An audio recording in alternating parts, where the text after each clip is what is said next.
Good. It's another day, another gaming day, so we're ready for this day. Let's do it. Heard that, heard that. And for that very brief introduction, I was actually muted, so I'm going to try this again. Thank you again very much for tuning in for All Things Gaming episode 27.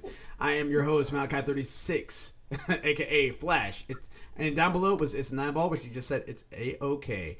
Right over here to my immediate right on my PC, but he on for you guys is on my left. It's there, Gravity Mark numero dos. How are you doing today, good sir? I'm doing good. Doing pretty good, man. Heard that, heard that. And then the caddy corner from me, but he's not caddy. He is Mildewy the Carrot. How's it going to get there, good sir? It's not snowing yet. I need it to snow. I do not, because we're supposed to be getting a lot of snow tomorrow, and I'm not in the mood for that. If it's not up to 5 feet, I don't care. I gotta watch out. I'll be like, oh, that's so sad. I gotta go to work. Let me go get my cocoa. Oh, I'm gonna be driving in all happy. I'm like, this is the greatest. Malachi's behind me.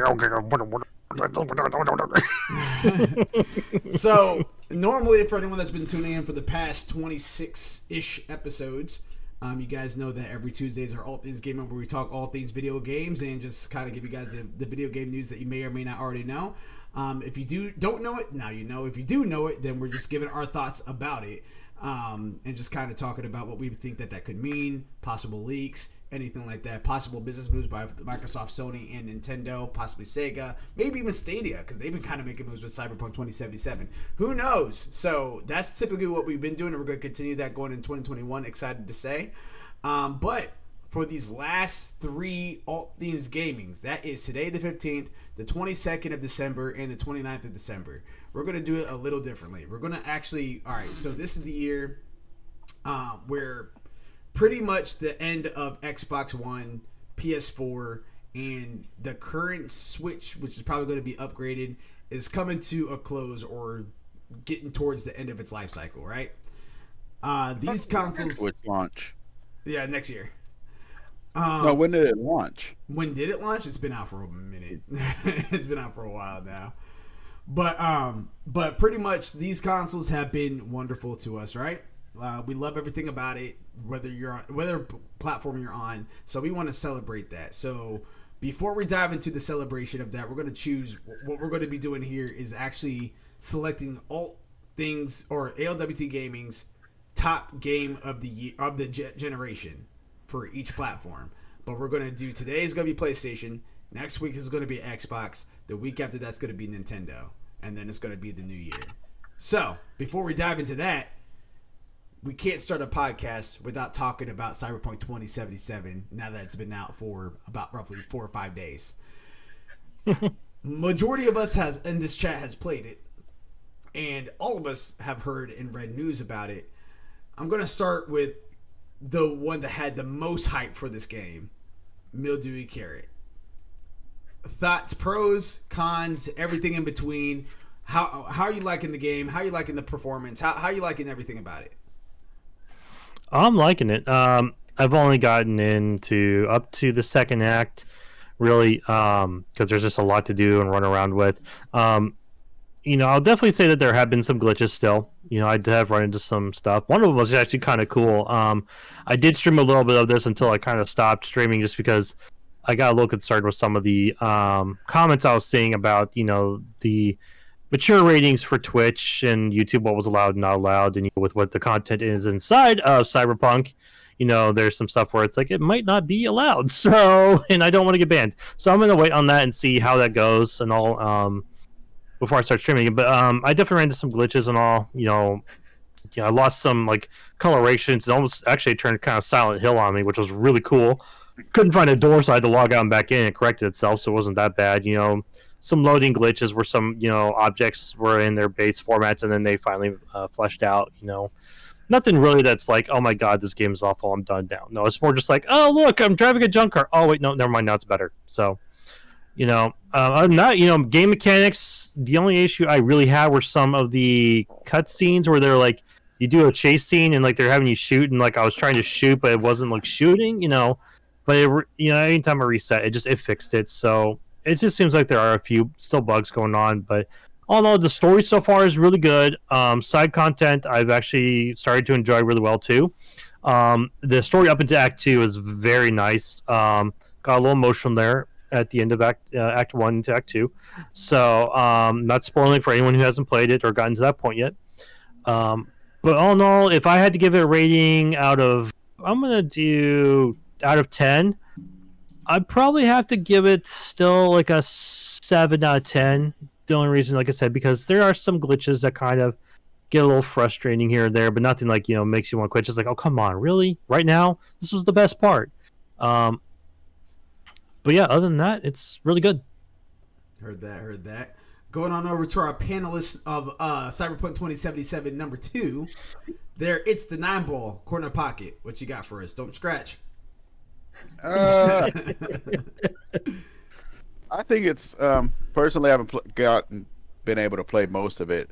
Haven't played much of it that much because I've been doing so much work lately. But the parts have been able to play, it's been pretty good. I see the concept, and I have heard and seen from other people flaws. I haven't had personally any problems so far, but I'm not going to knock on wood there. Hopefully, I don't turn it on tonight. The game completely explodes or something. Right. Boom. I like it. I see the concept and I see where they're going with it, and it seems to have a lot of flexibility of how you want to handle things, how you want to do missions, and it had I would say character development. I know it didn't have like character naming and stuff. We had to do your character creation and stuff, but you can still, for the most part, do it the way you want to.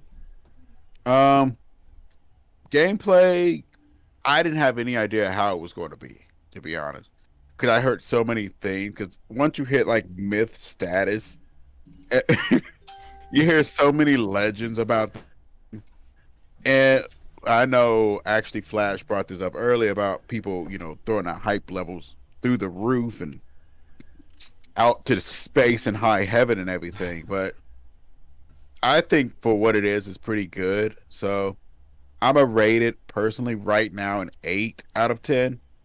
Like I said, very little flaws. I've had a couple, I think maybe once or twice where the frame rate has dropped.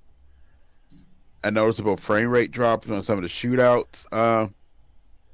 But it hasn't been a lot of them. It's only been like a couple times it's happened. So, and I do like the city. Night City looks beautiful. It kind of has like a cyberpunk, but also has like a Ghost in the Shell look to it as well on there.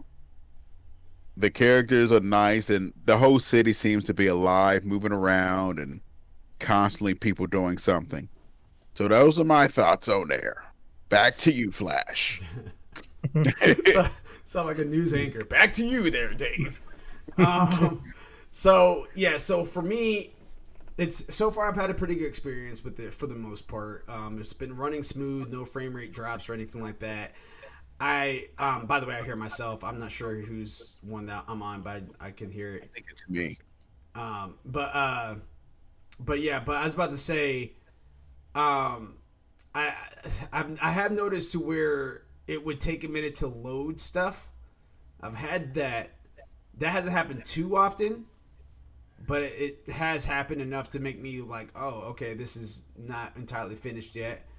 Another thing that I did have is the other day when I was playing the game, I went ahead and popped these cops corpos. You know what I mean? Pop.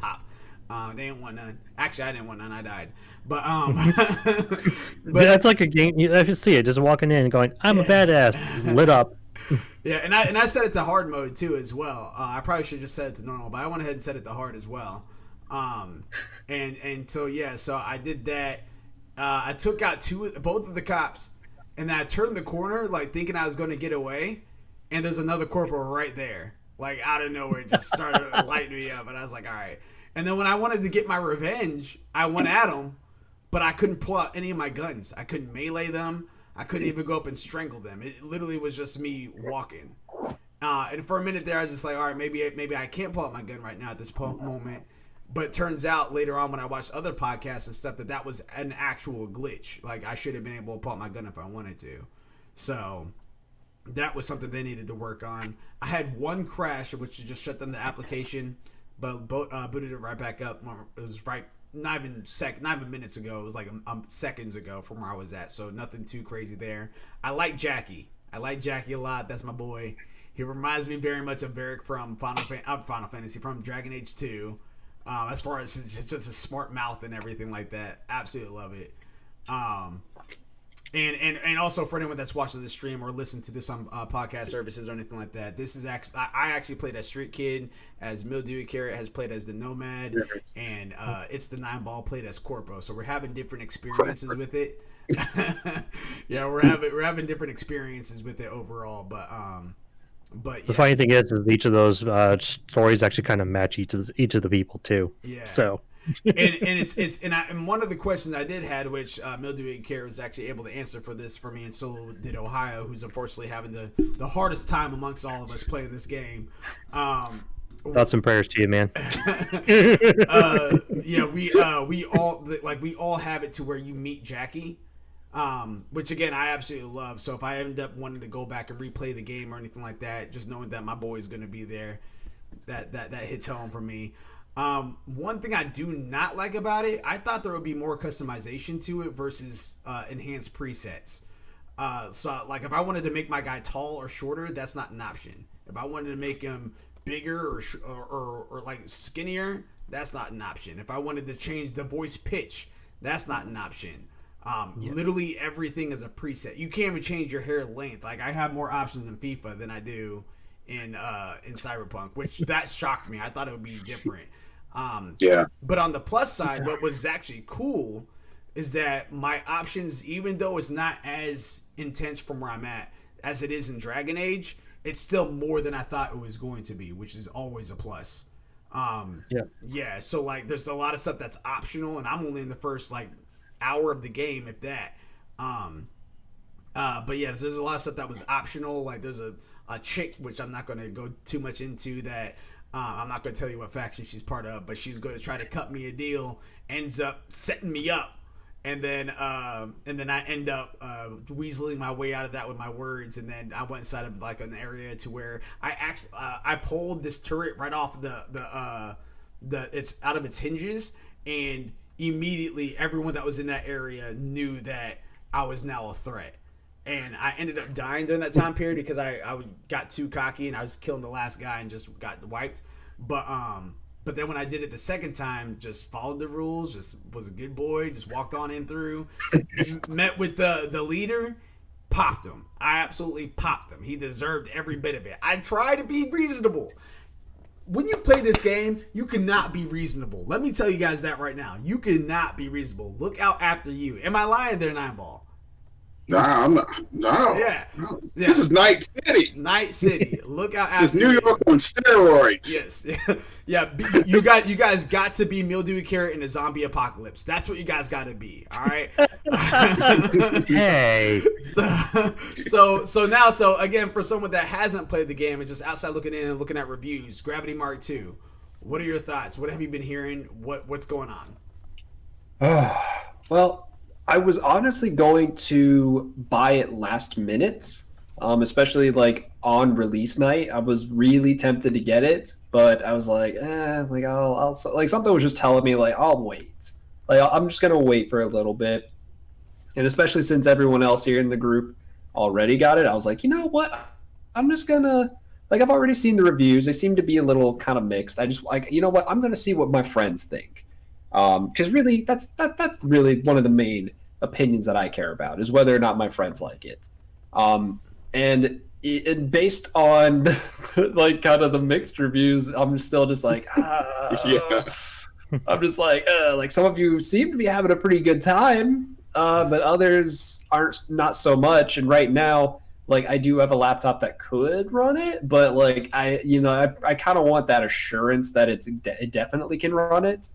And it sounds like especially Ohio seems to be having a lot of trouble running it on his PC. So honestly, I'm like, yeah, if he's having trouble running it on his PC, I doubt my laptop's going to be able to handle that thing. Right. Yeah. the thing with Ohio too is he's also running a laptop as well. So good call on that one, Gravity. Oh, real quick, Well, real I quick. mean, I you know want what? to interject here. S killed 0216. You're beautiful for posting that post. Thank you very much for that. They said, "Hello, you beautiful and handsome people. You're beautiful having that post." Go ahead there, Gravity. Aw. Yeah. So yeah, like I kind of just want to wait, especially since I have a PlayStation 4 Slim, which already, you know, Don't for get it some on games, last gen. From what I'm yeah, hearing, no, don't get it on last yeah, gen. especially when it came to a lot of the reviews that came out for last gen. That Mhm. was really the point for me where I was like, yeah, I'm definitely gonna wait till I get a PlayStation 5 whenever the possibility for that opens. I tried today again. I Scalpers. tried for like a solid 30 minutes. Probably should have tried for a little longer, but it was gone super quick. Like Yeah. it's still impossible to get. Let the But scalpers waste their money.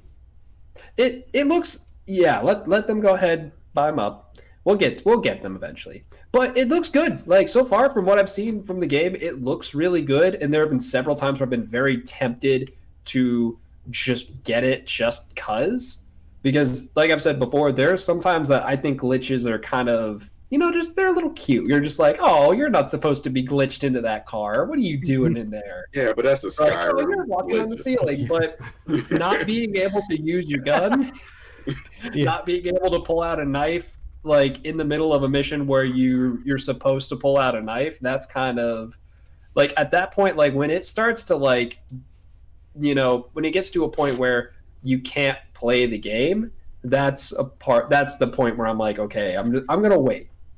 I'm gonna wait for a little bit. I'm gonna wait till I get a next gen console. I'm gonna wait till after these update patches in, I believe they said January and February. They're planning for them, Sounds about right. like some relatively big patches. I believe those were the dates, like the time frames that they gave out in their apology letter. So yeah, usually when some game developers have to have like an apology letter to people, that's usually when that to me that's a big flag to be like, I'm just gonna wait till after these patches. You gotta know something. Oh, sorry to interject, but CD Projekt Red made a lot of, let's say, friends out of Pirate, especially in the PC community after The Witcher 3 came out, because there was a lot of reviews that people that pirated The Witcher 3, because unlike most companies, CD Projekt Red has almost always stood against DRMs and forcing you to go and have your games licensed through Steam or something just to play them. And it's really been with the people, and it always has reflected on a thing. So having this disaster hit could really hurt them. And two, how long this game has been in cooking. How long has it been? It's been since I think it's been since 2000. Actually, Yes, you did say it. It was like 2008 or something. Well, not 2008. It was like 2000. It was definitely really early 2000s. Like I think it's been 8 years. So I think 2012. I put the timeline on our Instagram page. And real fast before you go on. Yeah, it's been a minute.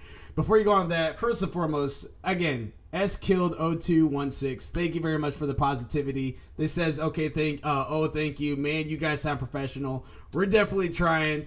And in fact, everyone that's in this chat, go ahead and give that person, that subscriber, a follow, because they're spreading some positivity, and that's what we're about. We appreciate it. So thank you very much again. S killed, 0216. You're making our day. Appreciate you. Love you. Go ahead there. It's the Nine Ball with your comment. I was going to say, basically, it's they had such a good. They had such a good. I can't think of the word.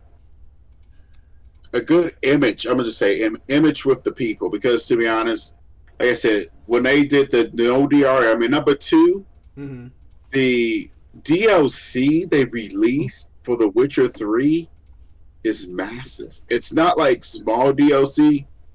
I know they was planning on doing the same thing for Cyberpunk 2077 as well, because I heard that as soon as they go and release it, it's going to release free DLC with it. So I would say, I mean, the concept, I'm going to tell you, Gravity, the concept of the game is beautiful. If they can iron out the bugs, just wait a bit. Let them iron out the bugs. I know. So it's, I mean, I can see the concept. Like, there's so many different ways to play. Because I'm actually kind of playing as a stealth saboteur more than I'm playing. Normally, I play running guns. So I decided to challenge myself. So I'm gonna try to go stealth saboteur and try to remain hidden and use their own equipment against them. Right. And then clean up the mess as soon as that all the stuff's down. And there's different ways you can go as that. There's freedom to pretty much go as whatever you want. If you want to go as a burly guy that just jumps into combat, there's ways you could build things towards your armor, more strength for melee, better vision for your guns. I think you can slow time and stuff for weapon firing and stuff. Yeah. It's all there. You can really just the concept stuff. Yeah, the concept's there, but if they can fix the bugs and glitches, it'll be a truly spectacular game. So you're right. I mean, me personally, I was gonna buy it regardless. I do that when I first see the game. I was like, Cyberpunk game. I'm playing Deus Ex. I'm getting this game today. Yeah. I was the same way too. Go ahead. Oh, I was gonna say like I've said this before. Like I feel like Cyberpunk might end up being kind of like the next No Man's Sky, where like it's just highly ambitious. It's highly anticipated. It comes out and it really doesn't do very well. And then give it like maybe a year and like a handful of patches later, then they're like, oh hey, like this game is actually playable now. Like look at that.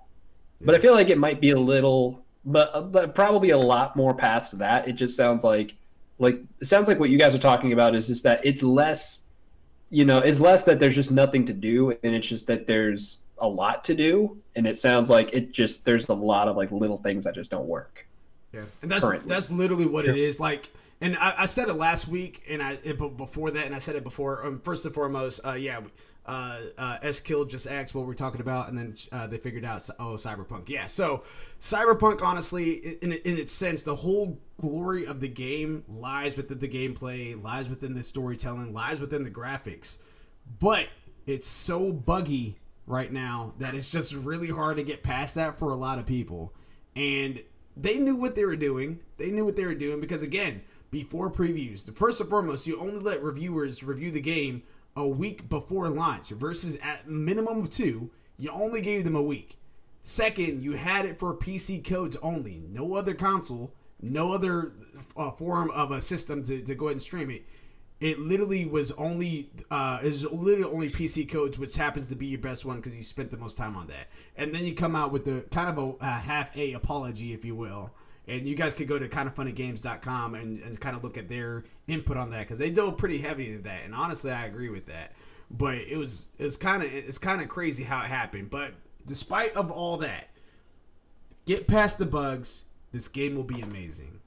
Get past the concept of it. This game will be amazing. I do have a few things that I can nitpick at, which again is the whole customization. Because I'm expecting, if you're going to give, I agree with you on that. Because if you played Skyrim, right? Gravity. Yeah. I was about to say, yeah.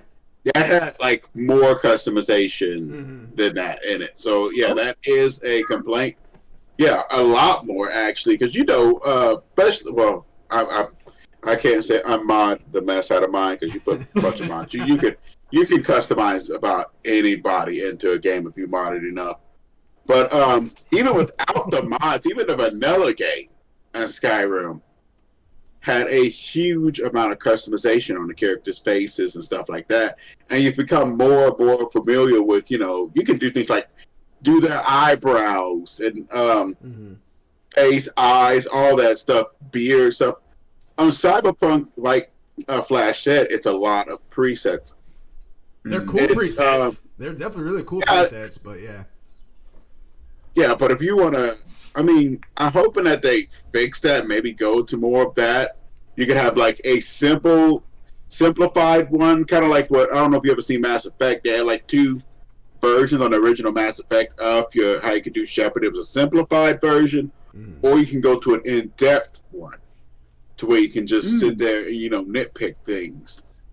I think they should do that in the customization of Cyberpunk. You leave the original in there, but you have a separate option the way you can just, go into like an in-depth one.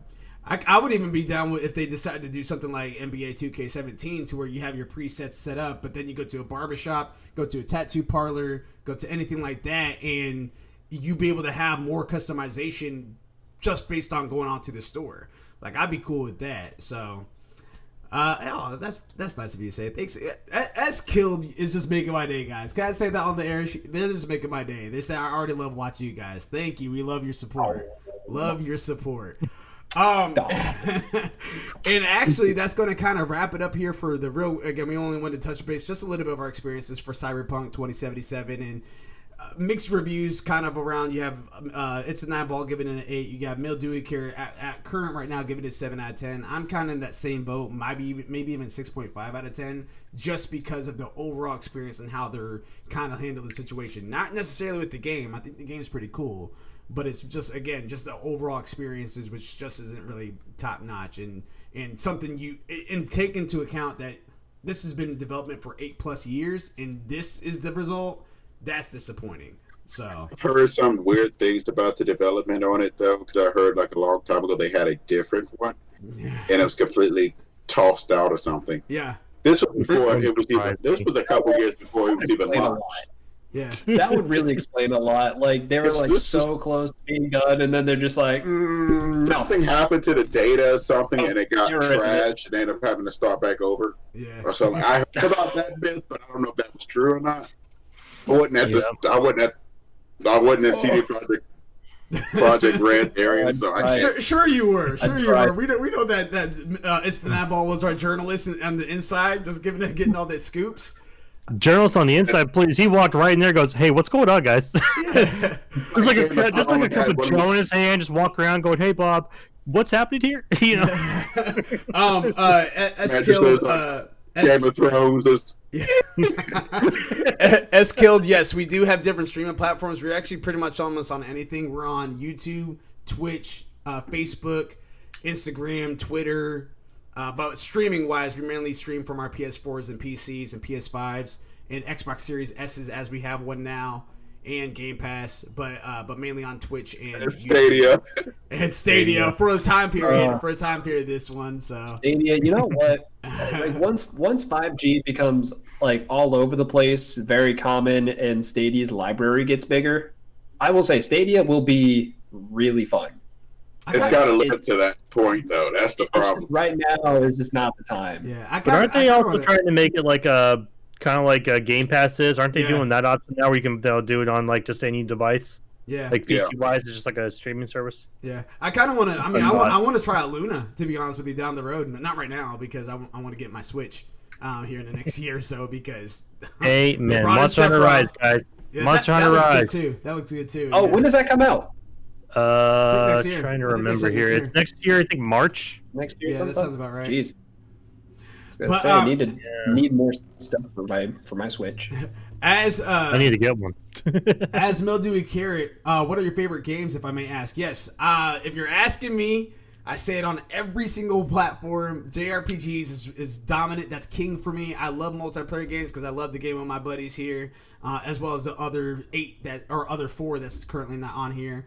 Final Fantasy VII Remake, Final Fantasy VIII, Final Fantasy VII Original, Final Fantasy XIV, Final Fantasy 15. As you can see, I'm a Final Fantasy person. And why? So yes, that's actually a great question. So I'll go ahead and since I'm already on that rant, I'll go ahead and answer first, and then we'll go around the little circle square, if you will. So I was back in the day, back on PS1. I mainly played on just Tekken, Gran Turismo, sports games, and very casually, nothing too crazy. Then eventually, one of my buddies actually got me onto Final Fantasy VII. Hated Final Fantasy VII at the very beginning because I just could not get into it. Thought it was stupid. Wasn't huge in the turn base. Then another buddy of mine had got me into Final Fantasy VIII, and he was trying to get me to play it, and I denied him because I was just like, I played 7, didn't really like it. I don't know how they got up that high. I think it's a dumb game. And then he's just like, well, 8 has nothing to do with 7. I was like, wait, what? Like, they share the same name. How? He's just like, I promise you, try 8. If you don't like 8, I'll never have you play the game anymore. And I was like, all right, cool. Played 8. You gotta thank that friend. Yeah, that's actually what I wanted to do. I wanted to give tribute to him because he's unfortunately not with us anymore. which is another reason why Final Fantasies are, like, hit home to me. Played 8, instantly loved 8. Loved it so much, and I heard that 7 was better, so I went back to play 7. Still hated 7, but I gave it until the point where, like, because the whole part that I was playing was technically the intro. Once I got to the point to where you're in prison and you wake up in like the next day and your door's open and there's blood and scratches everywhere, like sword scratches everywhere. Oh my gosh. From that point, 7 for the rest of the game gave me chills up my spine because that was Sephiroth was there. That's what that meant. And my goodness, and ever since then, I started giving everything, whether it's anime, whether it's video games, whether it's movies on Netflix or whatever, I gave it as what I call it, the Final Fantasy try. So I got to give it at least 7 episodes if it's a series, or at least a couple out, like an hour or 2 in if it's a movie, and see if I like it. And I can't tell you how many gems I found that way. So that's my type of fun types of games. Is mainly multiplayer that I can go adventure with my friends on, that have a plot to it, but really, really close behind by JRPGs. So sorry to go on a rant there. And yes, I appreciate the condolences. I believe he's in a better place for sure. So thank you very much for that. So Malachi, real quick. Yeah. How come you didn't give Silent Hill that Final Fantasy try? It scares the crap out of me, man. It scares the crap out of me. I can't do no Silent Hill. I can't do it. Sephiroth's not in it. He's not in it. I don't care. I have a feeling that Sephiroth is gonna pop up out of nowhere. No, that's not happening. We need to get this. We need to get the logistics of this sorted out. We need to get you on stream playing some sort of horror game while we all just watch you freak out. I will not play the medium. I will not be play Resident Evil. No. As the Lord is my shepherd. GOG. No, you guys stop it. Stop. Gravity, you're up. You are up. What's up, man? What is the game? Real fast before you dive into that, S-Killed says, you watch anime as well? Damn, this is going to be my favorite stream tonight. Who day? We all love it. We're nerds. Go ahead there, Gravity. Represent. I'm definitely big into JRPGs myself. I am a boy who grew up playing on my Game Boy Pocket. So I mainly had like Game Boys like way before I actually got home consoles. So I played a lot of JRPG, like old school. Like I played the original Pokemon games like forever. Facts. Like I played those over and over. Like I played those before I knew how to read. So like I did. I got all the way up to what is his name? I got all the way up to Cinnabar Island to go up and to try to go and get my 7th badge, and the door was locked, and I was like, well, I don't know what I'm doing. It keeps pushing me away. I don't know what's going on, so I guess I'll stop. Actually, no, I restarted it because I'm just like, whoa, Charmander again. But no, I'm definitely big into RPGs, but like other than that, like just regular role playing games, like especially like exploration games, like games where they have like a huge map for you to explore. I just actually yesterday platinumed Ghost of Tsushima, and that was a heck of a fun time. There were a lot of trophies that like I actually didn't need to look up like how to actually get it, like maybe like 2 or 3. Yeah. But everything else I just got just from running around, just bowing to random stuff, looking all over the place. It was a heck of an experience. And so I'm not a huge fan of games that kind of like put you on rails and force you to have a certain experience. Like there is a time and place for that. Mm-hmm. I'm more of a person who, you know, if the game tells me to go that I have to go left, but gives me the option to go right, I'm going to go right, just to see what happens. I also just recently started Dragon Age Origins, so I'm trying to catch up on Dragon Age and Mass Effect. So those are really my kind of games, especially oh my god, Kingdom Hearts. Real quick, we have a drop in. Don't even get me started on Kingdom Hearts. We have a drop in. Polar Knights. Epic is the perfect evolution of Beards. So yeah, shout out to you, Polar Knights. Thanks for dropping in and hanging with us. We're here soon. We're going to go ahead and get ready to rank the best PS4 game on ALWT's Gaming channel. But S-Killed had actually asked a nice question right here, which says, "What are your favorite games, if I may ask?" That's what we're going on right now. I just said mine, which was JRPGs. Gravity Mark went ahead and said his whole his Nintendo Pocket with his Pokemon Go, as well as Kingdom Hearts, which we're not going to talk about because he's going to go on forever about that one, and with the good reason too, with good reason. And it's the 9-ball is on you, man. Okay, first of all, the thing you said about the Pokemon I couldn't read, I just had this image of a little kid standing next to the thing. Say United States! Bulbasaur! That's it right there. And to be fair, to pay homage to that, I will say that did help me learn the word plateau, because for the longest time I thought Indigo Plateau was Indigo Platypus. So you know what I mean. So that game does help you. Letters in there. Pikachu. Polar Knight says the worst game for me is Cyberpunk this week. It got boring after a few days. Now I have to ask, because we actually just got done talking about Cyberpunk. If you don't mind me asking, was it that you weren't able to get into it mainly because of the bugs and glitches, if you experienced any, or was it just the plot line? Because that was actually one of the things that I personally thought was a strength for it. And again, this is all subjective. So, but I thought that was a strength of it for mine. My complaints was the customer customization. He says the interaction was boring. What type of interactions were you having? Like, was it just NPCs, or was it like what exactly do you mean by that? Was it just combat interactions? But as we're waiting for his response on that one, it's 9-ball. Go ahead. All right, so what kind of games? Let me talk about what kind of games am I into? Yeah. It's kind of a tricky question, because I wouldn't say for me it's a genre of games. I do play quite a bit of horror games. I love the Dead Space series, but I love sci-fi horror, and I like RPGs. But most of all, I would say indie games. I've really begun to develop a huge love for indie games. I love most indie games are really games that will take a risk and try a new thing. Even if it fails, I think it's kind of interesting. It may not have the best graphics, but I do love them. Like the other day, I was playing FTL, which is a fun game. It's basically you play as a spaceship trying to get past this thing coming and destroying all the planets, and you have to have your own crew, keep your ship up, and all that. But I loved it. It's a pretty fun game. JRPGs, I do love quite a bit of those, because one of my favorite ones, I would have to say, is Tales of Berseria. Yes. Absolutely loved that game. I thought it was fantastic. I loved Final Fantasy X.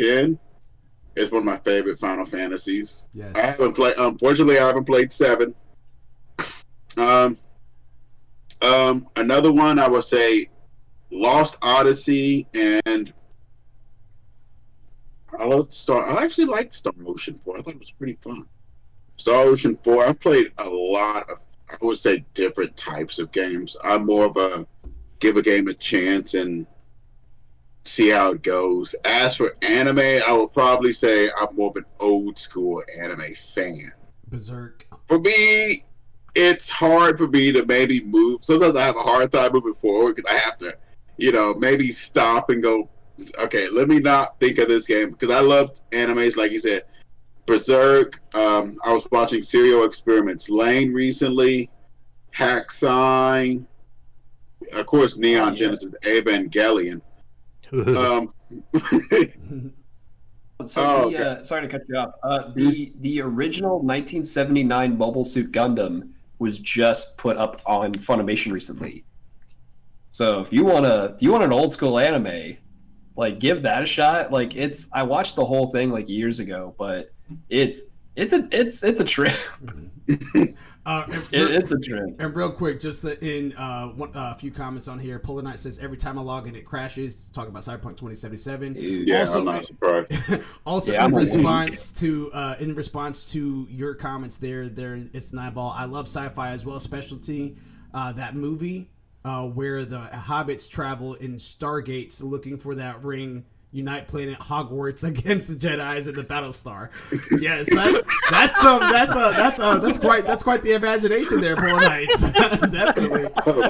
And then, I hear that one really picks up in season 2. and then wait till you get to 3. If you thought 2 was good, dang.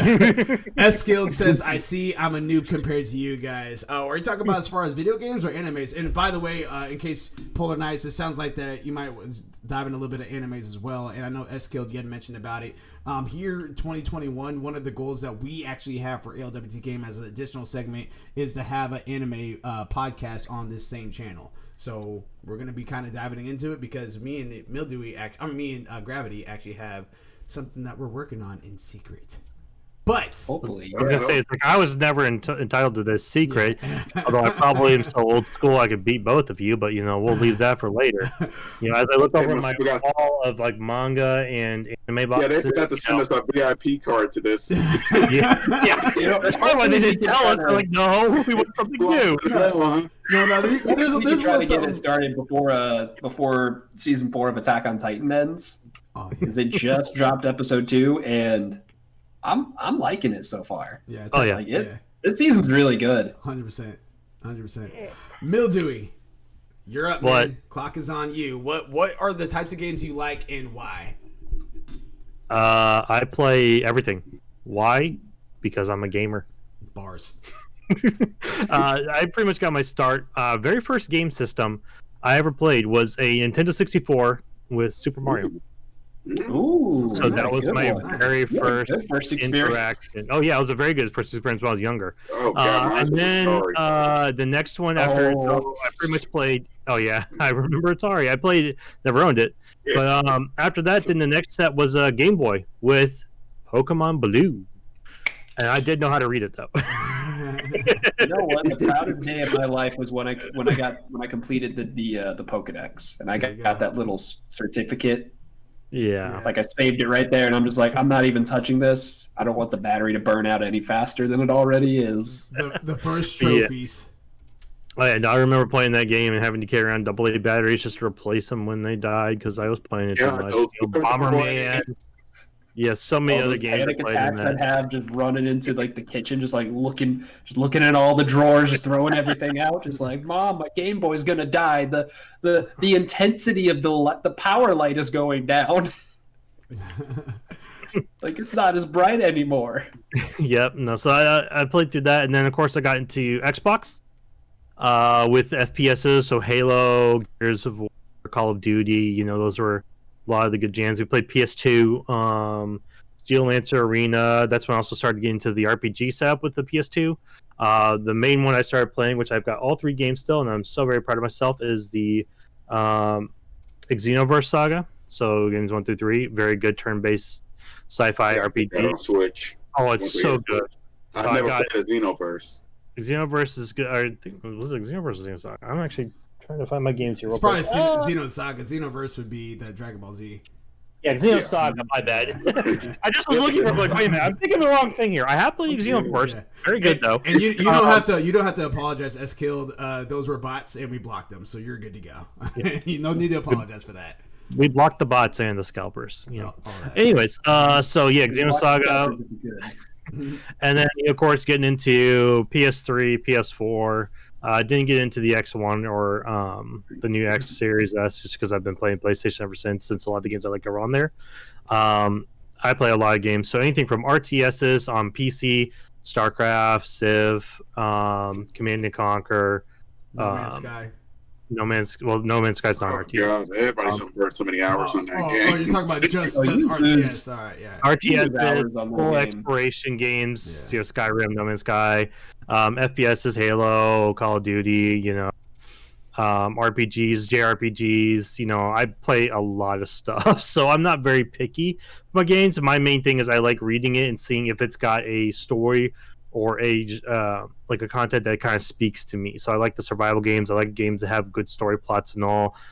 Character creations are really good plus for me. So if you got character creation in the game, awesome.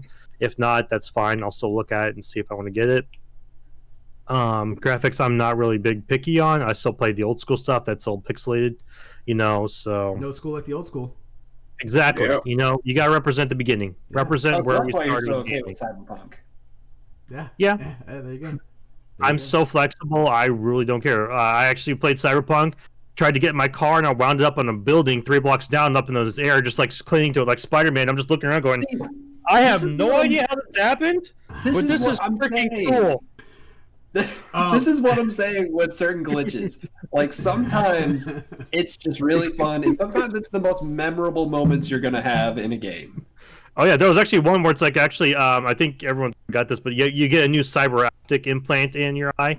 As soon as I got that put in, all of a sudden my whole game screen just goes kind of like dark mode, like Silent Hill, and like I'm walking around like because the doc had just said you're gonna be a bit blurry. Boom, seeing this darkness and smoking and fogness. I'm like, is this supposed to happen, Doc? So I'm trying to like feel my way out. Can't find any exits. I'm like, okay, this is really weird. Awesome, but weird. I logged out and back in because I'm like, maybe it was just a glitch. It was because it resets up. I'm like, that was pretty cool. But I couldn't find anything, but it was cool. What games are you guys looking forward to or planning to be released? Actually, that's a question that I actually have at the end. I have it. What's on your Christmas list for this segment? So, yeah, definitely a good question there, Eskil. Definitely appreciate that because again, it gets us talking, kind of gets thinking about where we came from, where we're at now, and what we're looking forward to. So definitely good stuff there. On to the segment of segments. So with that being said, again, today we're going to be choosing the best PS4 game ever to launch on PS4. Next week we're going to be picking the best Xbox One game or Xbox game that had ever launched on Xbox, and then after that we're going to choose the best Nintendo Switch game that ever launched on Nintendo Switch. If you guys haven't played the game, just give your best speculation as far as your hype level goes. If you have played the game, try to give the best fair assessment off of that. So we have roughly about, just real quick, Yeah. betting poll going on. Who wants to put $5 down saying Malachi votes Final Fantasy is the best game launched on PS4 ever? It's my favorite. It's my favorite. But I am going to rank. Seem a little impartial there, sir. It is my favorite. I'm not gonna lie to you. And here's no. I am going to be very, very honest with my review. I am going to be very honest. But on the Flash scale, it is the game of the year. It is game of the generation for me on the Flash scale. But again, when it comes down to comparing it, I am going to have to bite the bullet on some of those choices. Yeah, that's going to be hard. I agree with you, Eskil. Yeah, definitely. And feel free if you want to be the tiebreaker, you can throw inside your comments too as well. Because if me and Gravity has 2 on one game and Mildewy and It's 9 Balls 2 on another game, we're going to need you to be the tiebreaker. So yeah, don't go anywhere. So we have roughly about 48 different games that's selected from Metacritic's top 50, which essentially are going to be like the best games on here. There's a few I switched out just because, one, we've never heard of it, or B, I know that none of us had played them, so I went ahead and threw in a few others that typically would be good. So just going through the full list. In column A, we have Red Dead Redemption 2, God of War, Genshin Impact, Divinity Original Sin 2, Attack on Titan 2, Diablo 3 Ultimate Evil Edition, Monster Hunter World, Titanfall 2, Apex Legends, Horizon Zero Dawn, Dishonored 2, Dragon Ball Z Xenoverse. So that's in A. In B, we have Cyberpunk 2077, Dragon Quest 11S, Bloodborne, Final Fantasy 14, Nier Automata, Overwatch, Tales of from the Borderlands, Dark Souls 3, Dragon Age Inquisition, Minecraft PS4 Edition, Injustice 2, Resident Evil 3. In the C section, we have Persona 5 Royal, Metal Gear Solid 5, Life is Strange, Final Fantasy 7 Remake, Resident Evil 2, Shovel Knight, Sekiro Shadows Die Twice, Tetris Effect, Tony Hawk's Pro Skater 1+2, The Binding of Isaac Rebirth, Devil May Cry 5, Borderlands 3, and finally, but not leastly, we have in column D, we have The Last of Us Part 2, Uncharted 4, Witcher 3, Smite, Ghost of Tsushima, Rayman Legends, Astrobot Rescue Mission, Bastion, Battlefield 1, Rise of the Tomb Raider, Spider-Man 2018, and I had to replace that because Red Dead Redemption 2 is out there twice. So let me see. Let's see. We'll throw in there. That's like kind of a tough one. Yeah, we're gonna go in and throw in their Warzone. Call A of lot Duty of Warzone. toughies. Ugh. Yeah. There we go. All right, so yeah, going back to the comments is going to be hard. By the way, who is this? By the way, who is who I may ask, if I may ask. Yeah, so I am Malachi36, aka Flash. On over to you, Gravity Mark. I am Gravity Mark II. Nice to meet all of you. Actually, you know what? I don't know why I didn't think about this. Let me just go ahead and do this. I'm going to throw the text up there of our names. You better spell mine right. I will not. I know. On purpose. Go. Just spell carrot with We one done R. moved into the 2020s, people. Putting names next to the faces. Bars. What is this blasphemy? You should know me. Actually, if you know me, I'm going to be very scared because I'm like, how? I'm not that popular. Gravity. But I'm going to say this. I don't like some of your columns there, Malachi. What do you mean? You bunched up too many of my favorite games. Oh. Stop it. I'm sorry, man. I promise you, it wasn't intentional. No, it was totally intentional. You totally did intentional, and I No, don't like it you because you wasn't. did intentionally. No, it wasn't. I was just trying to be fair across the board, completely gonna be- random. Mm-hmm. Is it going to be the favorite of each column, or You say that again? it's going to be the favorite of each column? Yeah. Okay. So we're going to go column by column. So that eases things up. It's no. I mean, they're gonna be not going off against each other, one by one. You only get one game. Only one will rule them all. One game To to rule the column. It's the 9 To ball. rule Do them you all. mind? Actually, you know what? Let me see if I can. Dang it! You're Rainbow I Six had Six. to switch your font because your shirt is matching with your shirt is matching with yeah with 2020. There we go. Let me see if I can do that. I'm surprised they even got one. I'm pretty sure it should be like big, like just like a small tip of the little, like one of the edges of the star should just be colored. That's about it. You're Not even a star. You're You're giving it way too much credit there, a 9 ball. I don't Let me agree see with that. let me We're see. gonna have to fight over this review. Actually, you know what? Let's do this. We're gonna do that. Arial, bold, italic. Maybe that'll help it. Sorta. It's gonna be hard to see. It's the 9 ball. I have it. I have his name up there. Actually, you know what? Yours is just gonna be off center. So you're there. And then mildewy carrot. Gonna throw you on there too. Dang, they made that for Shadow of the Tomb Raider. I'm gonna have to talk to these guys. I'm sad that They don't Rainbow know Six good is not reviews. on it. Yeah, no, I get you. Rainbow Six Siege was a comeback story. I know that was it was kind of rough at launching. Yeah. Wow, it's like I've seen so many pro players on that now. If you ever see that, I can't play it to save my life. But if you ever watch pro players, man, they can just breach walls like it's nothing. 100%. I'm pretty sure those are actual like SWAT guys who are like, let's show these nukes. Yeah, how it this is like, coordinated, dude. It's like next level coordinated. that's how they train. They're in there doing virtual VR training. Like, all right, let's go on and pwn some noobs. All right. It's so hard to coordinate some of that stuff. Like everyone's got to be on the same page. Like when we coordinate anything, like it is a miracle. Because odds are one of There us we is go. gonna be odds are like one of us is just gonna be like, oh hey, we gotta go like I'm just gonna see what's over there really quick. And as you Like, get, That I'd sounds be like right someone. Who does it sound like? and as you just see, Malachi?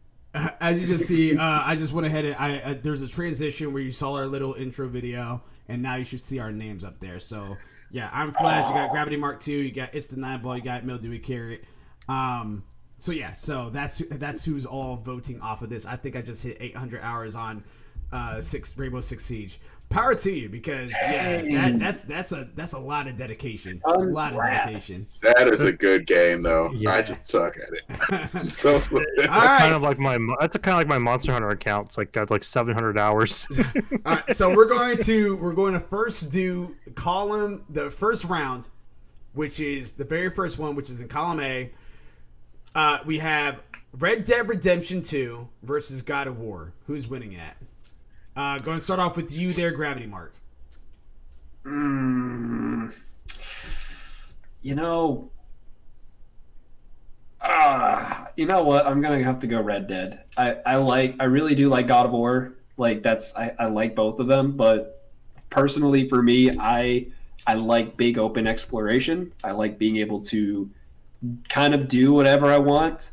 You know, I like if a building's on fire and they're like, "Quick, put the building out." I'm like, "Wait, I forgot something across the map that way. I'll be right back." Like I like how the game just like, "Well, you're not gonna come put me out now." It's like, "No, I'll be back." It's like, "Oh, okay, we'll just sit here." So Building's still on fire. And this forever fire. I like that. I like that. I like being able to kind of like incorporate my own imagination into playing games a little bit. So at least personally for me, the Red Dead 2's got it. All right, Mildewy But- Carrot. I'm gonna have to go with Gravity's assessment, just because yes, God of War has got, I didn't play the original ones. I saw my cousins play it. I watched them play it.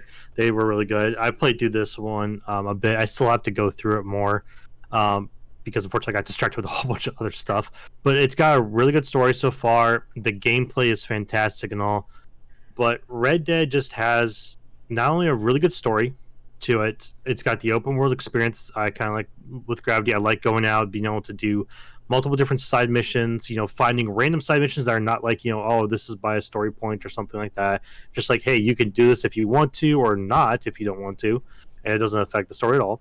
I like that full open world specs, but also it's got online play as well.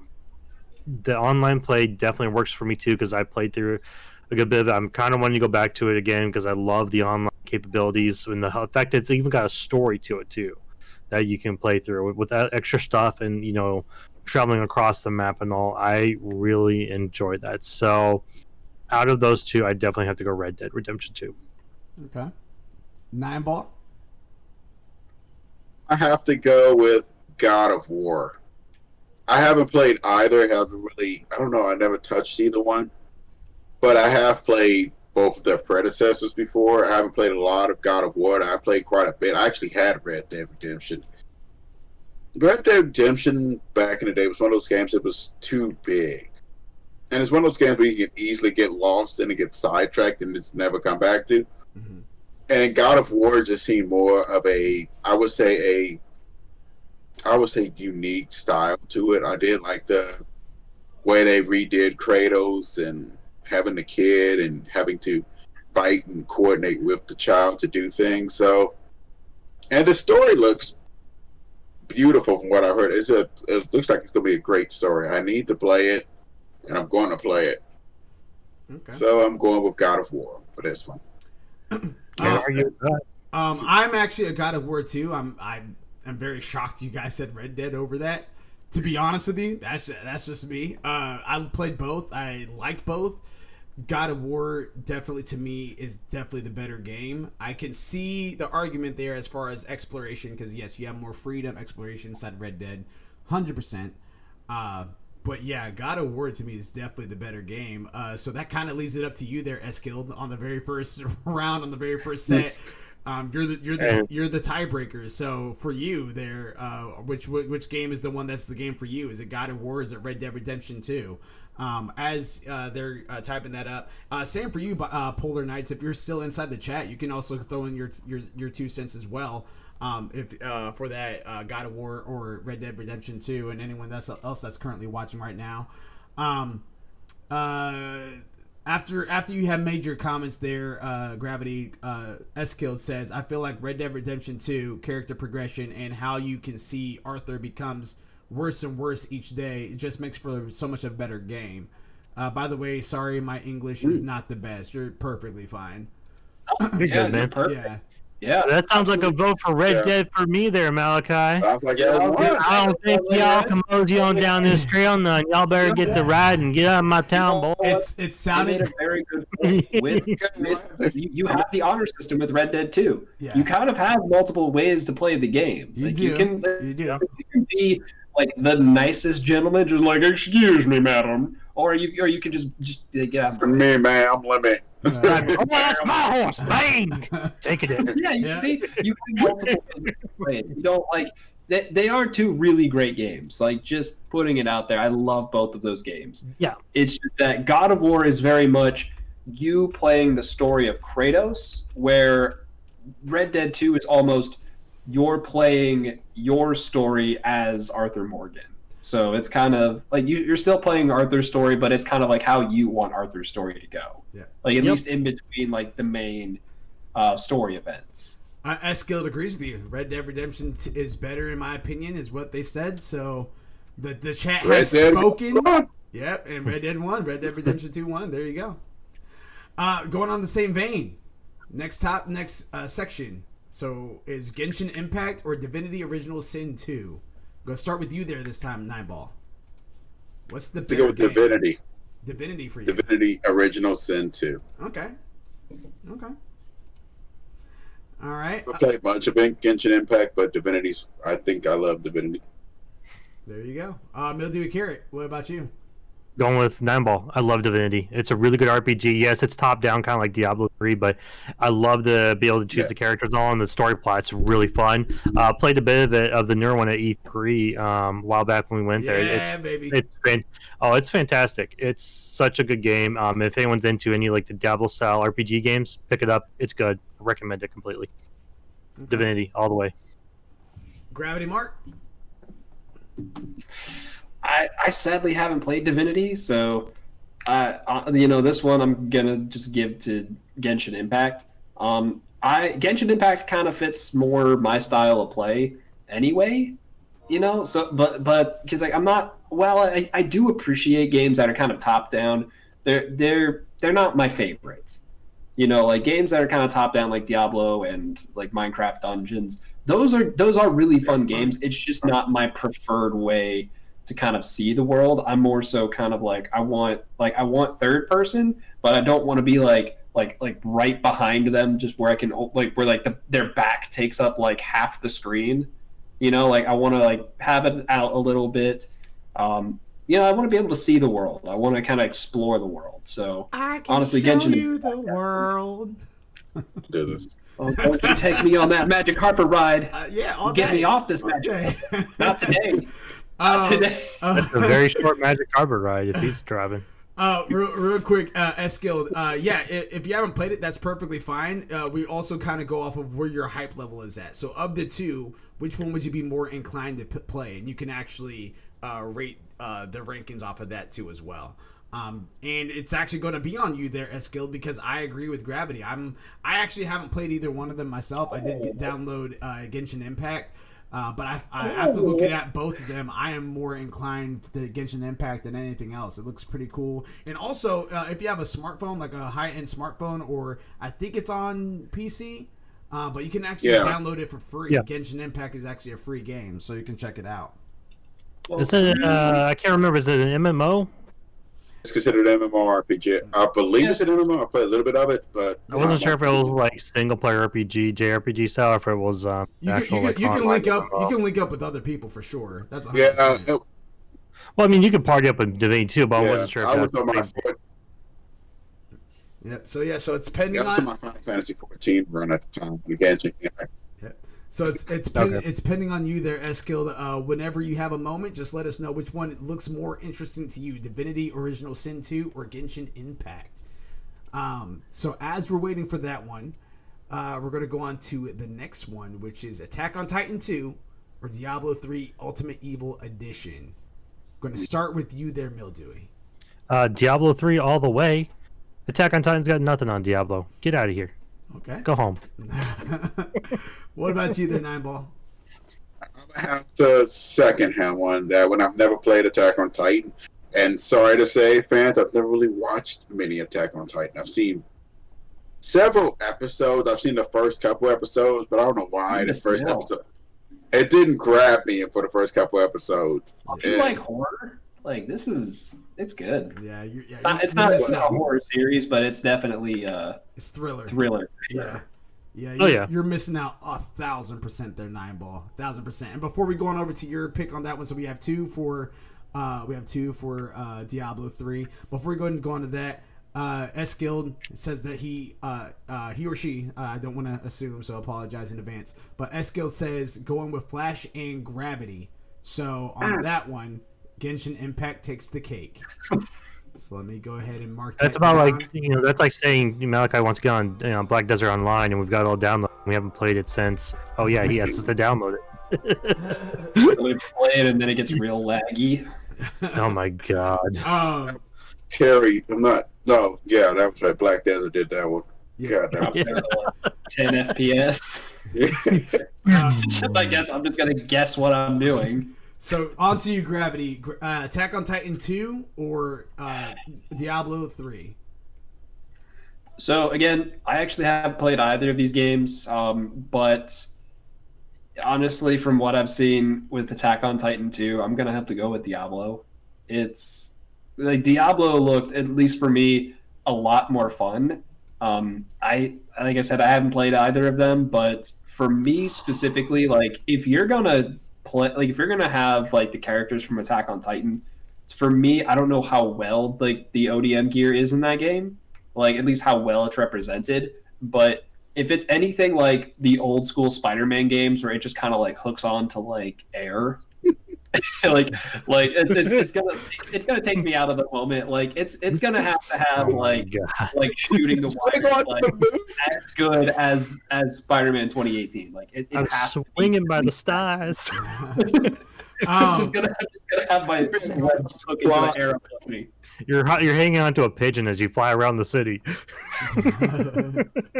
You never know. You never know. I actually am one that was blessed enough to play both. I played Attack on Titan 2 is definitely a lot better than Attack on Titan 1. If you guys were ever on the fence of getting Attack on Titan down the road, and this is for you guys or for anyone that's listening live or listening later on our podcast services on Anchor or anything like that, skip the first one. Just go straight to the second one, because the second one has literally everything the first one had and everything up until a certain point. And also what's beautiful about the second one is that you create your own scout fighter. You create your own scout fighter and you're playing from their point of view. So you're fighting alongside Eren Yeager. You're fighting alongside Mikasa. You're fighting alongside Armin. And you're seeing it from this point out. And I think they refer to you. I can't remember what they referred to you as, but it's very immersive. And in fact, some of the cutscenes are from first person. So it's just like, this is dope. Yeah, this is really dope. And it's not anything that you just. ODM is not just like out of air. Like you actually have to be around something, and it actually does depend on your levitation there. Oh, it's such a great game. With that being said, I am in the minority of liking it better than Diablo 3. My pick would have to be Diablo 3 2 as far as the general scope of things.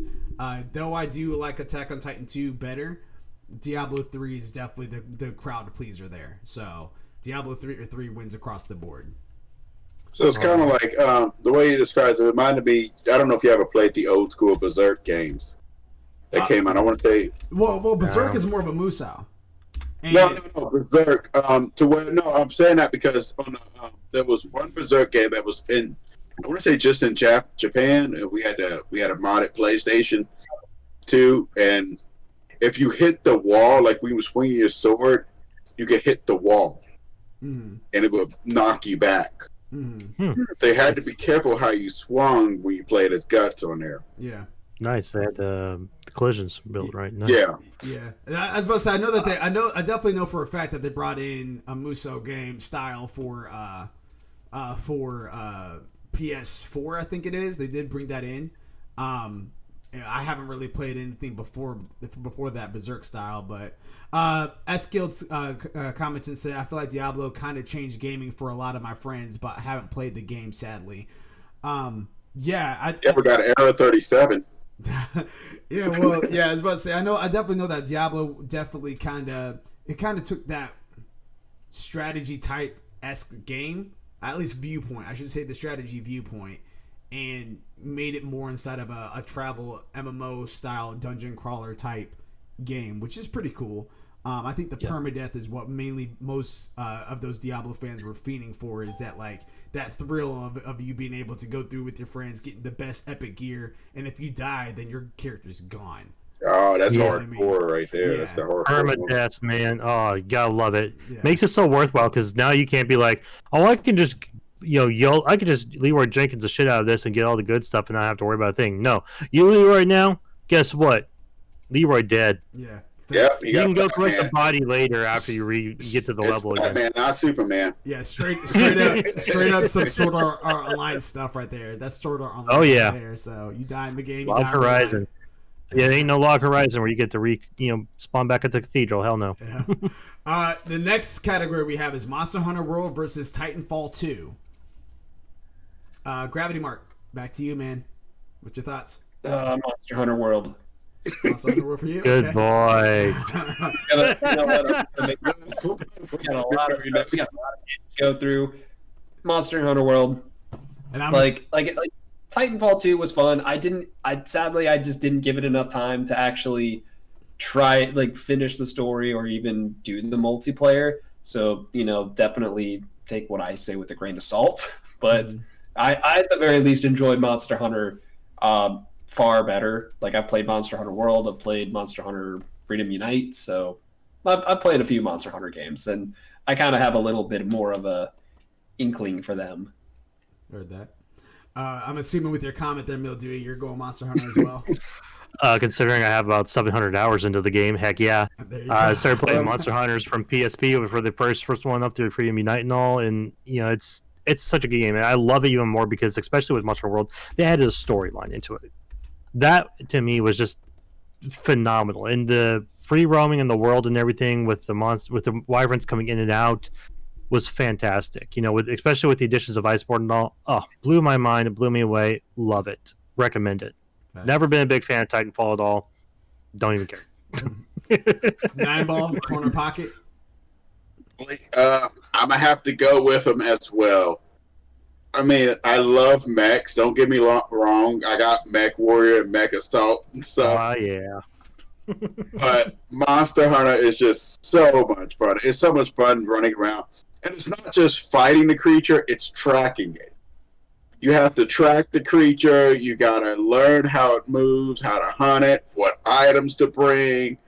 Because you can't just bring anything. You bring the wrong gun, it's not going to really help. Or you bring the wrong sword or weapon. You gotta cancel that whole thing, start all over again. You better fly back to base camp and re-equip yourself is what you better do. It's all about learning. Waste 15 minutes. Oh, yeah. Okay. And I was about to say, Monster Hunter World gets a flawless victory because I also am on Monster Hunter World. So there you go. There you go. Still gotta get you to play it though. Yeah, I'm still playing it. Next category we got is Apex Legends versus Horizon Zero Dawn. Mildewy, you're first. What's up? Horizon Zero Dawn. No offense, I love Apex. It's a very good. I love Horizon Zero Dawn. The story with Aloy and all is fantastic. I love the world, the graphics, the lore of it.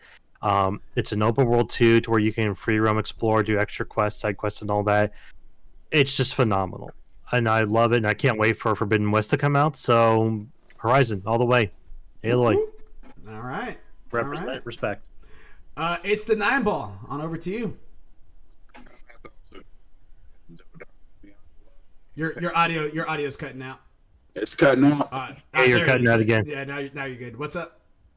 Okay, I'm going to have to go with Horizon Zero Dawn. I'm ready. I loved Apex Legends. Don't get me wrong. I think it's a fun game. I think it's an excellent game. It's just I think Horizon Zero Dawn has a better overall storyline, and I could see it going further, actually. I mean, I feel like the sequel is going to be excellent. If they do the sequel right, it should be probably get one of the upcoming games of the year coming up. Definitely I get think- my vote. Yeah, I love the characters. I love the story, and I loved it. It's just beautiful. Things like that. Gravity Mark II. You Do know we what, need to gentlemen? ask- Let me tell you something about Apex Legends. Okay. It's Is that kind one of because the boring. wife said so? No. I thought you were gonna promote it for the wife. I was like, oh No. man. You know what? This question was thrown to Abs. She'd probably actually have a lot harder time answering it because she's actually like she regularly plays Apex, and she also absolutely loved Horizon Zero Dawn. So for her, at least, that would be a much more kind of like a harder decision. But no, it's Horizon all the way for me. It's like for like like Apex is fun to play like when you have a few people to play it with, and you kind of just goof off when you just don't take it too seriously. But Horizon Zero Dawn is a much more immersive experience where they really do kind of say, okay, go to that part of the map over there, and you're just like, well, you said I had the ice DLC, right?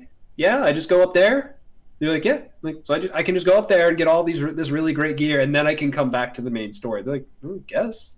And that's exactly what I did. Didn't you run that at a lower level than you should have? Oh yeah, I did. I ran it at a very low level. Well, you better believe by the time I was done, I had the skill and the equipment. Came out to come back to the main- came out of that thing. Stop. Came out of that thing Super Saiyan Aloy. Pretty much. I love doing that kind of stuff. So yeah, Horizon Zero Dawn all the way. Yep, and our chat agrees as well as do I agree. Horizon Zero Dawn is the definite winner. So, yes, Yep. yes, definitely agree with that. Horizon Zero Dawn. Goodbye, Apex Legends. We hardly knew. I feel like that really wasn't even a fair comparison fight. You know, if maybe you did Apex versus Warzone, but putting Horizon against that, it's like you're trying to get Apex killed there, Malachi. Good lord. No, just the way that the chips Apex slide. has its moments of fun. It's just Sounds like a conspiracy to me. Definitely is. Here we go. Is Dishonored 2 versus Dragon Ball Z Xenoverse? Ooh. One or two. Both. Okay. Yeah. Package deal. So wait, he's only using Dishonored 2 versus Dragon Ball Xenoverse 1 It could and be 2. it could be Dishonored 1 and 2 versus Dragon Ball Z Xenoverse 1 I and 2. was saying, like, how is that fair? Yeah.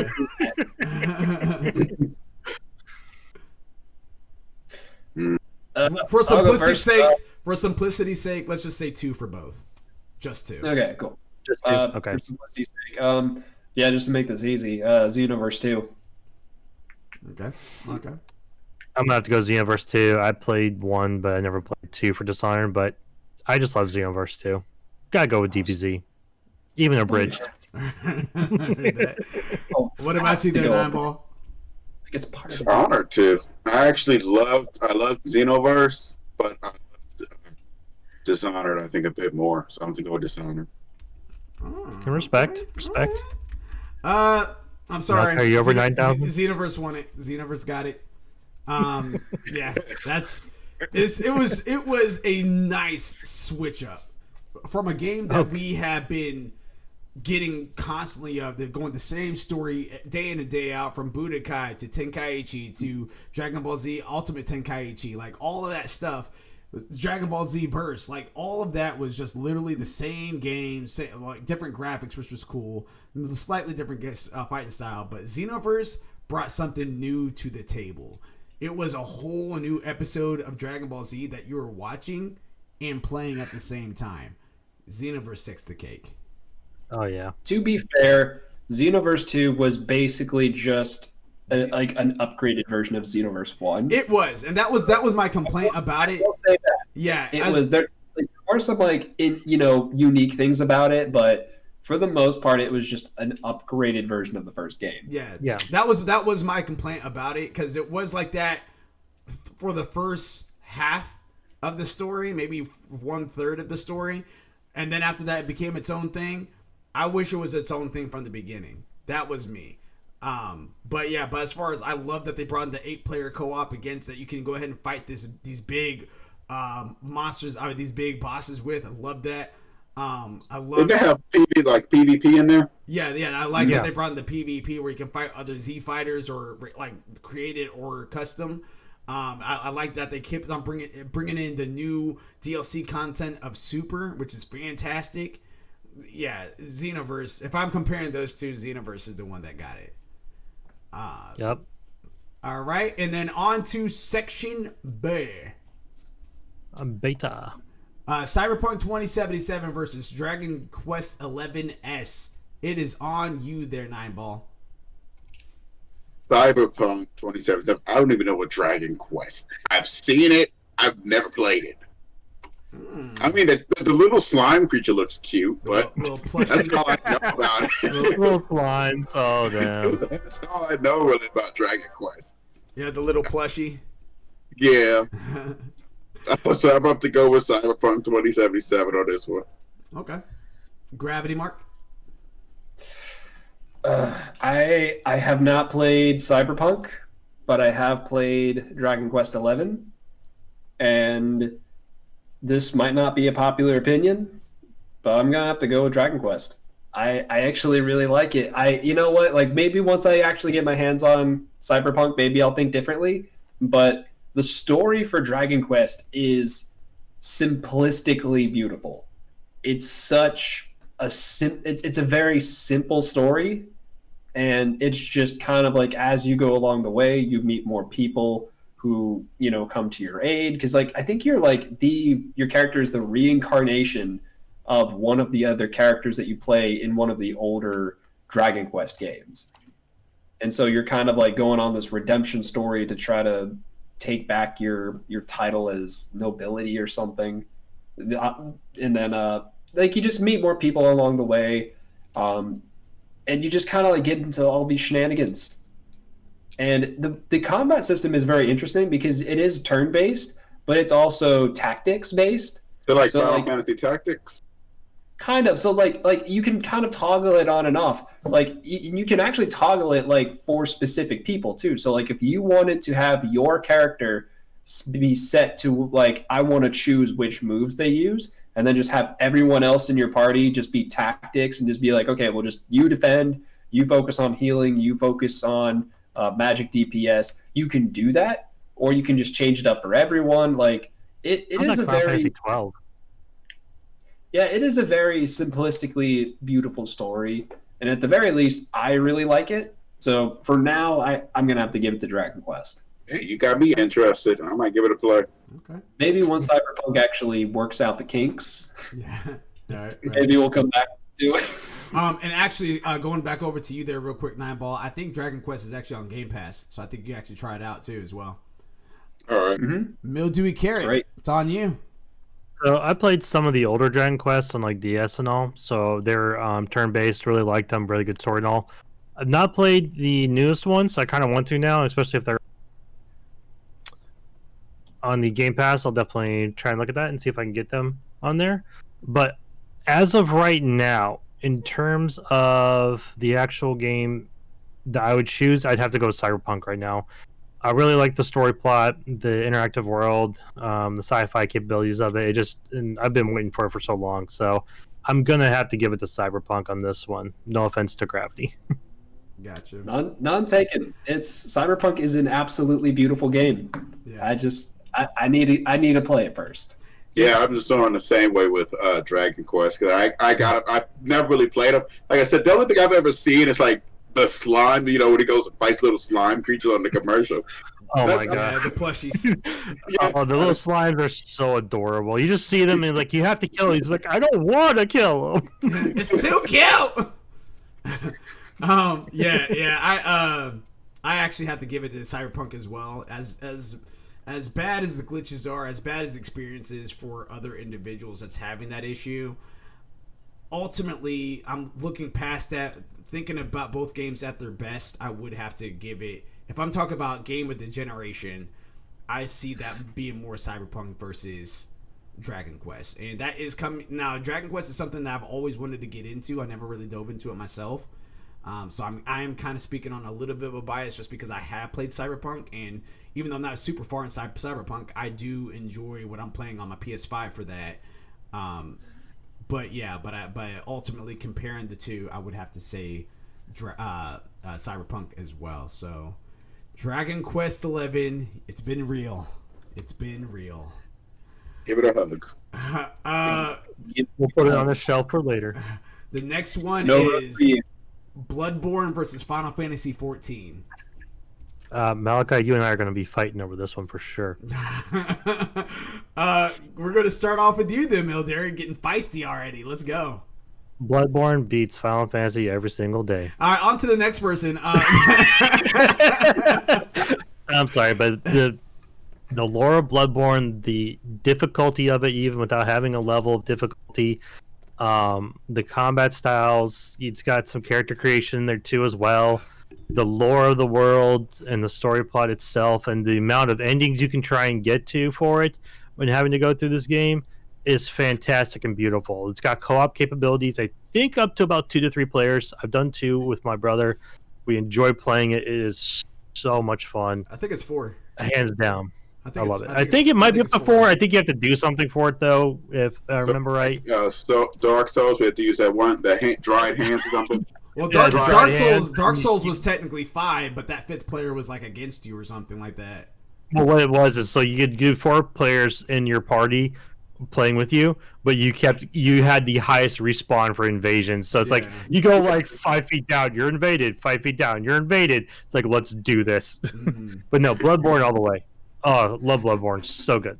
9 ball. Me? Yep. Okay, I was going to try to stay out of this fight. You're involved. So, I think the Dark Souls, I love Bloodborne, but I am a huge MMORPG. So, it's going to go to 14 because I love the gameplay, I love the tactics. I mean, I think I was in like a 20, what was it? No, it was a trial for Shiva for like an hour. We're still trying to beat Shiva on extreme. Mhm. We went through like a whole hour of this, and we've been trying with some guy for like quest after quest, trying to be like the leader and all that. But I think in general, for me, I'm going to be a bit biased because I am drawn towards MMORPGs. I blogged it God knows how many hours of WoW before I finally quit that one out. And I love 14 and what they've done. I just wish they would release, I would say, more varied characters in the healing and tank departments. But I'm gonna take 14 over Bloodborne. I'm sorry, Mildred. Gravity Mark II. Numero dos. It's on you. I think I know how this whole thing's gonna go, but I'm sticking to my guns. You know what? Sticking to what's in my blood. You know what? To give credit to Mildewy Carrot's guns, Bloodborne looks absolutely gorgeous. It does look really good. It does look like a lot of fun. And honestly, like, Bloodborne and Final Fantasy XIV are definitely like 2 different games. So I can definitely see how it's kind of a hard decision. You know, personally, if I have to go off of my own experience, then I'm going to have to go with 14. I will say I still have not finished the story yet. I still have not caught up to Shadowbringer yet. I'm still, honestly, I don't even think I've made it to Heavensward yet. My God. That in between for A Realm Reborn and Heavensward is too long. It's too long. But I love Final Fantasy. I love what they do to transform just a regular, like a plain old looking world into something that absolutely looks gorgeous. Like people have like talked about Dr. Seuss's art and how like it just because of all the gravity defying architecture he has, like that kind of like brings in that imagination. And I kind of feel the same way with Final Fantasy, where there's just so much in there that there's so many things in there that I'm just like, I never would have even remotely imagined this. Right. And now I get to get carried around by a giant mechanical claw flying around, and I get to fly right up to it. Like it's a heck of a lot of fun. There's a lot of stuff to do. So for that, I'm just gonna have to give it to 14. Gotcha. I apologize to Bloodborne. You look like a fun game. Yeah, and I have the pleasure of playing both. I haven't really gotten super far inside Bloodborne. In Final Fantasy 14 is the only MMORPG I'm willing to spend money on, and that's just because again that world is fantastic to me. It's fantasy based, very expansive, very beautiful. It's not difficult, and that was one of the things I've always had an issue with is of the Souls type games is partying up with someone that you have to get to a certain point before you can party up.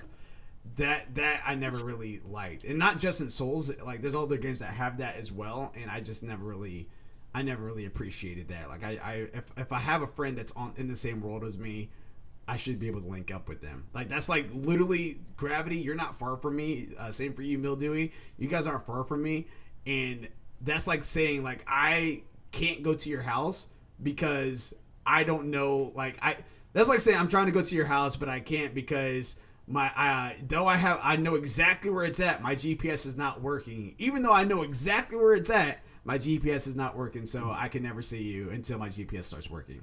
Like that doesn't make any sense to me. So I never really liked that aspect of it.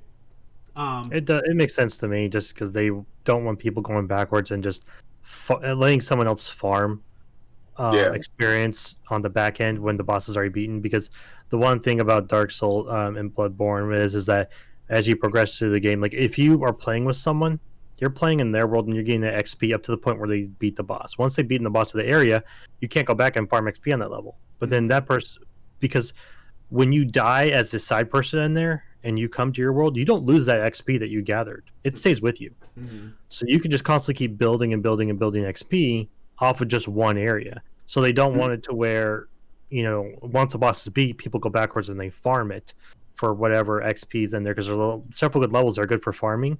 They don't want you going back saying, hey, go back and farm this and, get this higher level and then go back to your world and just wreck it. Yeah. They didn't want that. But at the same time, what's the Code point? Vein does the same thing too, if I remember right too. Yeah, they do. They do. But I was about to say at the same time though, what will be so bad about that? Like again, it's not like it's a PvP type game. It's literally it is. You can get invaded. You can invade. Yeah, you can invade. But I'm just saying though, in general, like the core basis of it is the difficulty of the normal game with NPCs and AIs and bosses. It's not really all about invasions entirely, even though is a somewhat part of the game. It's still not. There are some maps where you're going to get invaded consistently unless you take out the bell ringers. I'm sorry to say this, you will get invaded out the door because they're very good camp spots for them. Well, that's even proven one more point where I prefer 14 over Bloodborne then, because I don't want to be interrupted every 20 seconds if I'm trying to get through the plot.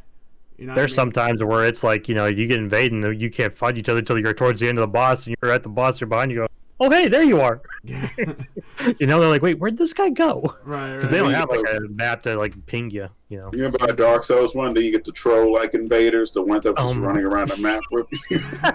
We're just running with them. It's like, here, oh my god, or the ones where they invade and they like try you to trigger some like NPCs to attack you and also they can hit you with it. It's like, I'm not stupid. No, you come over here. We're just standing there waving at each other, doing moves, praising the sun, fun stuff. There you go. But yeah, Final Fantasy 14 takes the win. Yeah, that one takes a dub. Bloodborne will have its revenge. You all can't stand the nightmare. The next one we have is Nier Automata. That's why that guy plays Final 14. This is Nier Automata versus Overwatch. Ooh. So that is on you, Gravity. That's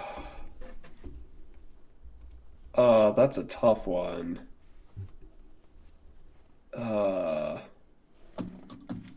me see here. I haven't played either of these games, but I will say from the little bit of the plot of Nier Automata that I know, it sounds like a very interesting game. Like isn't it that like every time you die, like you're just like cloned and like just dropped from space or something? Or am I? You actually, when you die, you respawn from like a vending machine. No, see, that's even cooler. Pretty much because the point is you're a robot, so. Sticking a quarter in there. Cha-ching! There we go. Can I get the A version? B didn't work this time. I got to reset. Little gotcha game action. You better hope your thing didn't get stuck in the slot. Just gotta shake the machine. It's not spinning all the way. Give me my corner back. This was broken. Yeah, like out of the two, like I'm a little bit more familiar with Nier Automata. I've seen a few playthroughs of it back a little while ago. At the very least, that's the one that catches my eye a little bit more. Understood. Keep it simple. What about you there, Mildewy? Nier Automata. I actually played that one. I think maybe about, I want to say maybe a 30-ish. I think it's been a while since I've touched the game. Because unfortunately I have been distracted by other stuff. But it's definitely one of the games on my list to complete. So I definitely don't like it. It's got a unique set of combat capabilities from anywhere from side-scrolling to third-person fighting to the old standard arcade style when you're flying around, blasting enemies in the air. It's like a whole mixture of a lot of the stuff I played as a kid, so I'm definitely like, oh, this is actually fun. Now, it is a bit disorienting sometimes when you do the switches, but once you get the hang of it, you're like, whatever, So I definitely have to go with Nier Automata, though. To be honest, Overwatch, I mean, I heard about it in the champion and people like playing esports and all. I've never played it, though. Don't really care for it. So, Nier, all the way. All right. Nine Ball, it's on you. Yo, I've heard of Nier Automata, got there, played a bit of it, and played a lot more of Overwatch. You're breaking up, man. Yeah. Okay, I heard you say Overwatch is what you played a lot more Let of. me switch back to my other mic. Can you hear me? Yes. Yep. A lot better. All right. So I played a lot more of Overwatch than Nier Automata, but I actually like Nier Automata more. Overwatch is fun. It's a 5v5 hero shooter, but it's kind of has like that League of Legends and stuff feel, which we have enough of those games out now. And I sort of I like the No. and not to mention I have League of Legends. I have League of Legends and Smite already for my two. So if I want to play one of those, I got one of those over there. But I like Nier Automata actually a lot more than what I did on Overwatch. So I'm gonna have to get the big dub there to Nier Automata. There it is, and it's just going to win a flawless victory because mine was also Nier Automata as well. Nice. Yeah. I hear us through your speakers there, Nine Ball. Just to give you a heads up. That's why I switched right.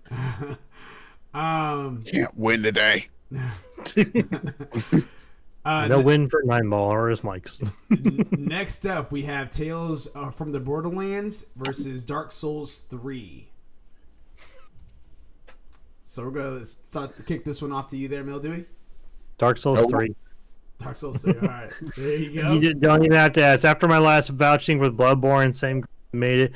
Dark Souls 3, even 1 and 2, up to 3, fantastic world, fantastic lore, wonderful playthrough, multiple endings depending upon how you play the game and what you're looking for, and just the combat styles with the different capabilities and the different play styles you can go through is so much fun. You can play with up to anywhere from 1 to 4 people in a squad, minus invasion. I'm not sure how much invasions are going on right now because it's been a good long while. I'm pretty sure they're still out there, but it's a really good game. And if anyone's down for it, a good, kind of like almost, I want to say a bit just like a dungeon crawler, but more just it's RPG style combat, medieval fighting. It's good. So good. And the DLCs for it too are amazing as well. Same thing with the Bloodborne. I didn't mention this, but the DLCs for Bloodborne add so much to the lore in the world. It's fantastic. Recommend them both. But yeah, Dark Souls. Dark Souls 3. There you have it. What about you there, Gravity? I gotta give it to Dark Souls. It just looks a lot prettier. That's enough. So pretty. It's so pretty, but So pretty. I as of recently, I've gotten more okay with the idea of playing games that are just nearly impossible to beat, like especially just ones that just really smack you around. Because like I used to not like those very much, you know, like they just kind of like became hard to play. It became just games where you're just very just much like how many times do I want to lose this before I lose interest? You know, like maybe 2 more times. But like when I did my second playthrough of Kingdom Hearts 3, I turned on all of these like restrictions for me to the point where like it dropped my defense down to 0 and I just kept it like that for the entire game. So like I was pretty much 1 or 2 hits away from dying the entire game, and I just ran through and I played it like that and was able to beat it. So I now see a lot of the hype around these types of games. So I'm gonna have to give it to Dark Souls. All right. 9-ball. It's Dark Souls. I think we got you maybe like halfway through it, didn't we? Yeah, Dark Souls. Yeah, we made it quite a bit. I loved playing Dark Souls. It is a fun game. Even when you die for something, it's not that frustrating. It's not. That's actually invigorates you. It's like, all right, round 2, trucker, go. I mean, I died like maybe 10 times to the first boss. Makes you feel kind of bad. Though. You're like, this is the tutorial boss. You think it's gonna be easy. Halfway through, it turns to like a big snake thing. You're like, oh. So, You're just like, well, so- now, round 2 start. 9-ball dead. Dark Souls is going to get a flawless victory as well because I also chose Dark Souls. So there you have it. There's your Souls game there, Mildewy. Yay! Next one, I feel bad for this, and I have a feeling that we're all going to agree on this, but I could be wrong. Dragon Age Inquisition versus Minecraft PS4 edition. Okay, let's just do this. Everyone for Dragon Age, raise your hand.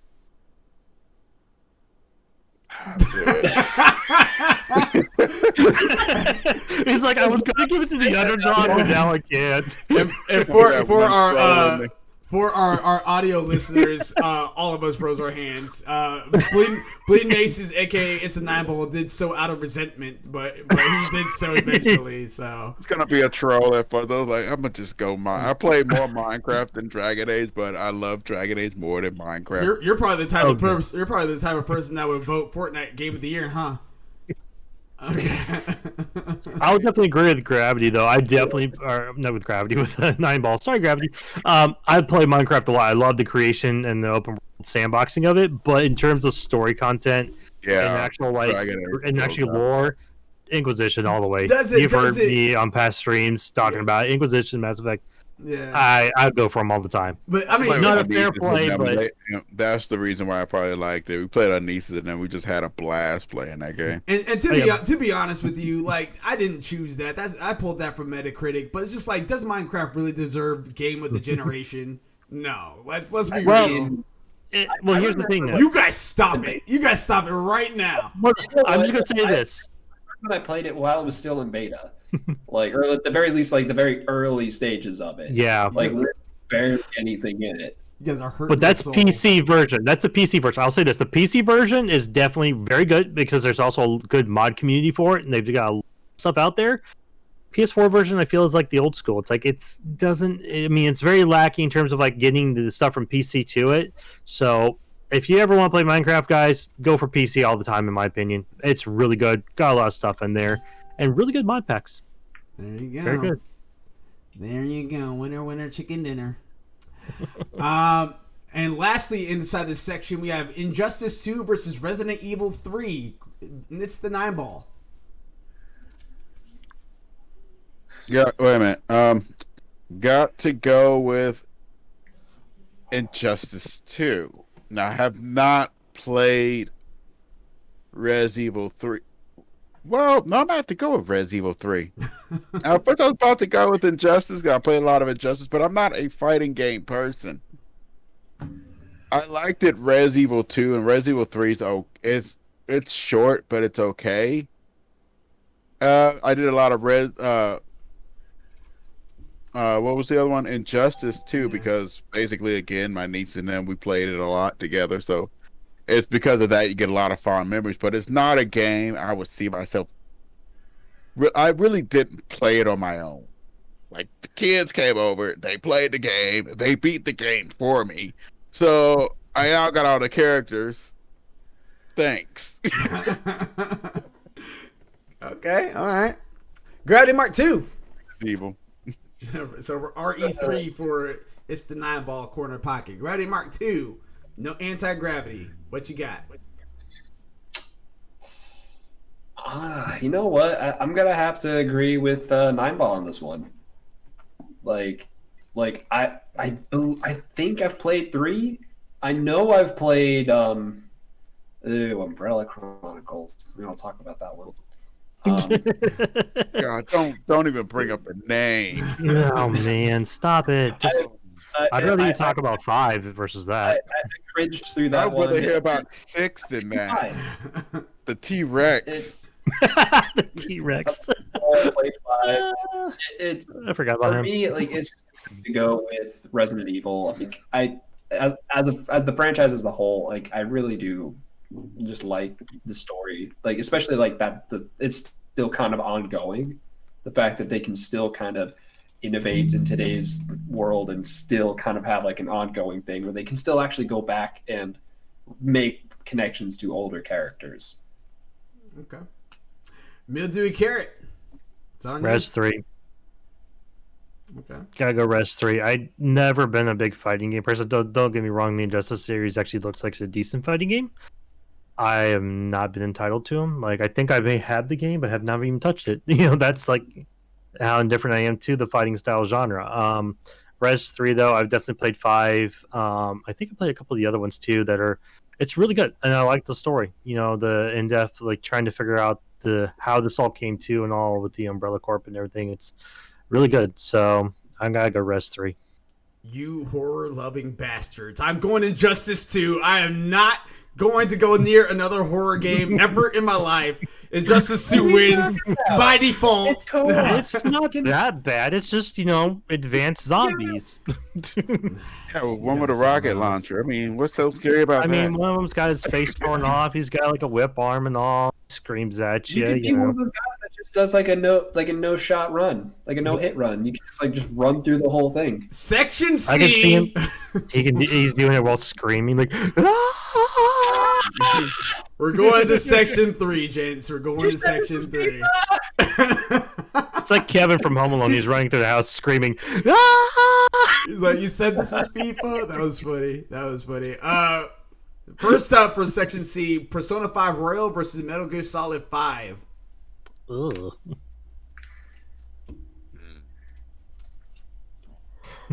I'll be honest here. I have played neither of them. I'm pretty sure if TBF is Abyss was watching this, he'd probably be kicking my ass here if I didn't say Persona because he loves that game. I've seen Metal Gear and I've seen Persona, and I'm not sure how I feel about this one. Because like both of them look like a game that I would want to play. But if I had to choose one that I would truly play, I might have to go Persona. Persona 5 To Royal? be completely honest, I might have to go Persona. All right, there you go. Yeah, sometimes you got to go off the hype. If you haven't played it, go off of your general interest. And there you go, Mildewy. Gravity Mark 2. Yep. This is another one where I'm just going to go off the hype that I have. You've just been hyping it all night, man. Oh yeah, up here the whole time. No, You're just riding the hype train. Oh! You know what? I gotta say Persona for this one. I sadly haven't played any of the Metal Gear Solid games. I wish. I know. I'm sorry. Not Like I think we all just made. We just broke his heart. Psycho Mantis. I'll be honest. I haven't played any Metal Gears. I've seen them played. I haven't played them. My God. I've kept up enough with Persona to at least like get the general gist of what's going on, and I like JRPGs. I do, and I've heard a lot of really good things about Persona 5. All right. I also don't want TFS Abyss to beat me up. He knows where I live. It's the 9-ball on you, man. I think we know where this is going based on reactions. Hurts because I'm a huge fan of both. I've beaten Metal Gear Solid. I've beaten Metal Gear Solid 2. I've played Metal Gear Solid 3. I've played Metal Gear Solid Ground Zeroes. And I played a bit of 5. And I played Persona. I logged in God knows how many hours of Persona 3 on the PSP. I logged in. I got Persona 4 on like the PS Vita. I think on the PlayStation plus the PC. I haven't really played Persona 5, but I had that on my list as next. Talk about Sophie's choice, you know? Jeez, tell me about it. This is hard. Like, I love both games considerably well. I may have to go, but I'm probably gonna lose. But I'm probably gonna go for Metal Gear, so we at least have one person in opposition here, just to be the. I mean, both games are fantastic. So if you ever get a chance, if you see them on sale, anybody that's listening, either or pick up because usually if you're on PC, usually during Steam sales, they'll drop like Metal Gear Solid 5 to about what $7-8. Depends on which one it is, but recently they've been dropping $10, I think, if I saw the last one correct. That's Yeah. I mean, it's like they do like maybe like 25%, anywhere from like 10 to 25%, depending on how they're feeling or what the sale is. If it's a franchise sale, it's definitely a lot more of a drop versus like a solo drop. So, PC probably be your good bet, unless you can find like a used copy somewhere at GameStop or something. But It's usually about $7. I've seen it a couple times for about $7. I got mine's actually for free for Metal Gear Solid 5. Yeah, same here. Um, And that, yeah, go ahead. Like I said, both games are fantastic. Both games are really, really good. But I'm gonna go Metal Gear Solid because I love the story. It is complicated, but they went right field with Metal Gear Solid 2 in them, and then went completely left field with Metal Gear Solid Rising Revengeance, which was just over the top. If you ever get a chance, play that one too. It is over the top anime style right there. This guy is just, well, I mean, like his achievement, he basically cut off the blade of a Metal Gear and dueled with it. Now, mind you, Metal Gear is about the size of skyscraper. jeez. This guy is like, riding on it was like slashing missiles in half and was just running straight through them. If you get a chance to get any of those games, get Revengeance and get 5. Those are excellent games, but I'm going to go 5 for myself. This is a tough one. I'm sorry. I'm going to just go in the opposition. You going ahead, Flash. I honestly, I was thinking 5 because I feel like that resonates with me a little bit better. But I'm actually going Persona 5. And I say that because ever since I got it for free on PlayStation Plus or Plus Collections, I've been you wanting talk to play about that plus collection. yeah. I was about to say, ever since I downloaded it, I've had 5 on my PS4. I just never got around to getting to it, like just playing it. I eventually will, but I just never have. But ever since I got Persona 5 on my PS5, I have been aching to play it more. I just haven't because I'm scared of how much time I'm going to put into it. It's over 100 hours. So I know. Now, yeah. mine was basically a toss up. Okay. I basically was like, okay, we're going to just get at least one guy to go in the opposition. So well, Persona 5 is the winner. Persona, I logged in so many hours. Like when we used to go on trips, I think I logged in like 7-8 hours in the car just playing Persona 3 the whole time on the Vita. So we have on the second portion of this. I'm going to try to quickly go through this since it's already almost 8, and we still have the next 3 or 4 rounds to go. So we have Life is Strange versus Final Fantasy VII Remake going on over to you there, Gravity. Final Fantasy VII Remake. All right, Mildewy Carrot. Life is Strange. You just want to try to hurt me, don't you? Go ahead there. It's the 9-ball. I never played. I'm going to have to go with 7 Remake. All right, that gives 7 Remake the win. I know. I like the Life is Strange. That was a toss-up one too. But I do like Life is Strange as well. I beat it as well, but again, game of the generation. I don't see that outbeating 7 remake. Let's see. Resident Evil 2 versus Shovel Knight. 9-ball. Ooh, that one hurts. God, I love Shovel Knight. Res Evil 2. Okay. Mildewy Carrot. Res 2. I've never played Shovel Knight. I heard good things about Shovel it. Knight is fun, dude. I've heard good. I know I've been told I need to play, but I got such a backlog to play through. So it's on a back burner, but I definitely would say Res 2 right now. Sure. Gravity. Res 2. And I haven't played Shovel Knight. Shovel Knight. And Res 2 wins by default. All right. Going over to the next one. Sekiro's Shadow Die Twice versus Tetris Effect. Mildewy. I don't know either of those, so Die Twice. Because, I mean, I think it'd be better off than Tetris. It's the 9-ball. I'm going to go with Sekiro. We got like 80,000 iterations of Tetris already. I think we won't miss one.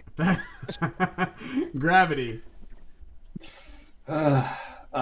I'm gonna have to go with Sekiro. Shadows Die Twice. It's from what I have seen of it, it does look really good. It's the 9-ball said. It Tetris, like it's another one. Like really, like isn't there like an old fat Game Boy Pocket still running? Like Tetris on that little cartridge, like isn't it still going to this day? Like, I'm pretty sure. I think it is. I'm pretty sure my old man's got it on his phone, and he's just playing it on his Apple phone, like doot, doot. Probably. And then for and that's so Sekiro. And I'm surprised that you haven't looked into that there, Mildewy, because it's a Souls type game. I know it is. My buddy Daddy Does CD, he's gonna kick my ass, but it's like I still haven't played it yet. I got such a backlog. It's on there to play, just not right now. So Sekiro Die Twice is the winner for that one. Tony Hawk's Pro Skater 1+2 versus The Binding of Isaac Rebirth. It's the 9-ball on you. Why do you do this to me? I'm going to go with Tony Hawk. Binding of Isaac wasn't bad, but I'm going to go with Tony Hawk 1+2. All right, Mildewy Carrot. Tony Hawk. Gotta go with the Hawkster. It's the Gravity. Tony Hawk, just because it's, at least for me, it's a little bit more fun. But I did hear the story for Isaac was really good. Agreed. Yeah, it was a. Tony Hawk is amazing. By all means, it's making me relive those moments. So 1+2 is the pick for me. So one's by default. Devil May Cry 5 versus Borderlands 3. Gravity. See, now I've played Borderlands 3. I just haven't played Devil May Cry. Yeah, crap. You know the Honestly, truths are deep in your soul. I mean, I'm gonna have to go with the one that I've played with, which is Borderlands 3. Yeah, I will say I never beat it. Abs did. Abs really liked it. I played through it. Like I got maybe like halfway, and I was like, this is kind of fun. I think I did actually help her with the final boss though, because I think she like jacked the difficulty level and then try to fight the final boss by herself. She's like, can you hop in the game with me? I need help. There you go. It's the 9-ball. It's on you. Borderlands 3. I'm not really a huge fan of the Devil May Cry thing. DMC5, you're not a huge fan? I've seen some of it. It's not bad. I think it's pretty good. It's just I've never really got into it. I've even watched the anime to it. I might have to go though with Borderlands 3. I think it's funner. There you go. Mildewy Carrot. Borderlands 3. Heard that. And Played Borderlands. it 1. Yep, Borderlands 3, 1 through 3. Yep. Wins by default. The notion has been passed. Last category. We have Last of Us Part 2 versus Uncharted 4. Mildewy Carrot. I'm more of a fan of Last of Us, so I'm gonna do a part 2 even though I haven't played it yet. I really want to. This But this one really hits me right in the junk. Like, yeah, I'm pretty sure Abyss is gonna slap me around here later because he loves Uncharted. But I've got the series. I haven't played it. I got a huge backlog, but I've loved Last of Us. It's such a good game. yeah. Don't Gravity wag Mark. your finger at me there, Gravity. Mister, I haven't played through Dragon Age yet. Gravity Mark II. I like you have a long backlog. When I got to 12 to 14 games, I stopped making my list. Yeah, I stopped at like 40. I stopped in the thousands. Let's just put it like that. Oh, trust me, I backlogged 1,000. I just stopped counting after 40. Yeah, it's You know too what? many Steam sales. Amen. This is a toughie. You know what? I'm gonna have to ask what they were again because I just had a huge brain fart. I forgot. It was Last of Us Part 2 and Uncharted 4. Oh, I'm gonna have to go with Uncharted 4. Mainly because I haven't played 4, but I have played like the first. I've played Uncharted 2 and 3. Mhm. I sadly didn't get my hands on 1 when it came out. I do have all of them now, and they're all on my list to go back and play. I'm hoping to do like a solid playthrough here sometime soon. But yeah, Uncharted mainly just because I still think Ghost of Tsushima should have beaten. Last of Us Part 2. So I'm still a little butthurt from that. So you know what? I can at least say here, Uncharted 4. Good on you, pal. 9 ball. What's up? Yeah, I'm not gonna like me. I'm gonna go with The Last of Us 2. I mean, I haven't really played either that much. I haven't played either one, Uncharted 4 or The Last of Us. I played The Last of Us 1. And I love the characters, Ellie and all the Abby. characters on there was Yeah. Abby and all those. I love the characters on there. So going off that, The Last of Us 2 looked actually excellent. It is on my list to play, but like you heard, I have let's just say massive backlog of games I gotta burn through. Yep. And with that, painfully, I would have to also say Last of Us Part 2. And I say that for I really want it to be Uncharted 4. But looking at it in retrospect, taking my own personal opinion out of it, because I love them both equally as much, how can I separate them looking at the Game of Year awards that just passed, which was Last of Us Part 2? So Well, you see, I that's, say, yeah. I can take that. I can take that answer. that was the only deciding factor because they're both up there. They're both by Naughty Dog. It's a very impeccable series. So how could I split them? Last of Us.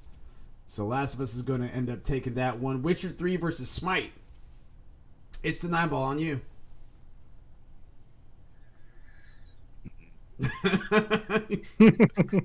Thinking heavy about that one. You know how much I love Smite. Mhm. I've logged I in. really feel like Malachi did this on purpose. I didn't. to you. I really He's did. been doing this on purpose all the time. Y'all just caught on. Look at that innocent face. Like, oh, I did. Yeah, no. But actually, Like, section, no, you. And you see the glint in his eye going, but I totally did do it. yeah, no, section C and D has not been 9 ball friendly. I might have to go with Smite purely because I've played, let's just say, a butt ton of Smite, and I'm not going to tell you how much I just spent on Smite. Mildew and carrot. I'm with 9 ball. We're not talking about the amount we Smite, but yeah, Smite. Gravity Mark Gravity. 2. We need to get you on Smite, man. Smite nights on Thursdays, ladies and gentlemen. Join us live for us and our crazy conquests through the lanes. Bars. You know,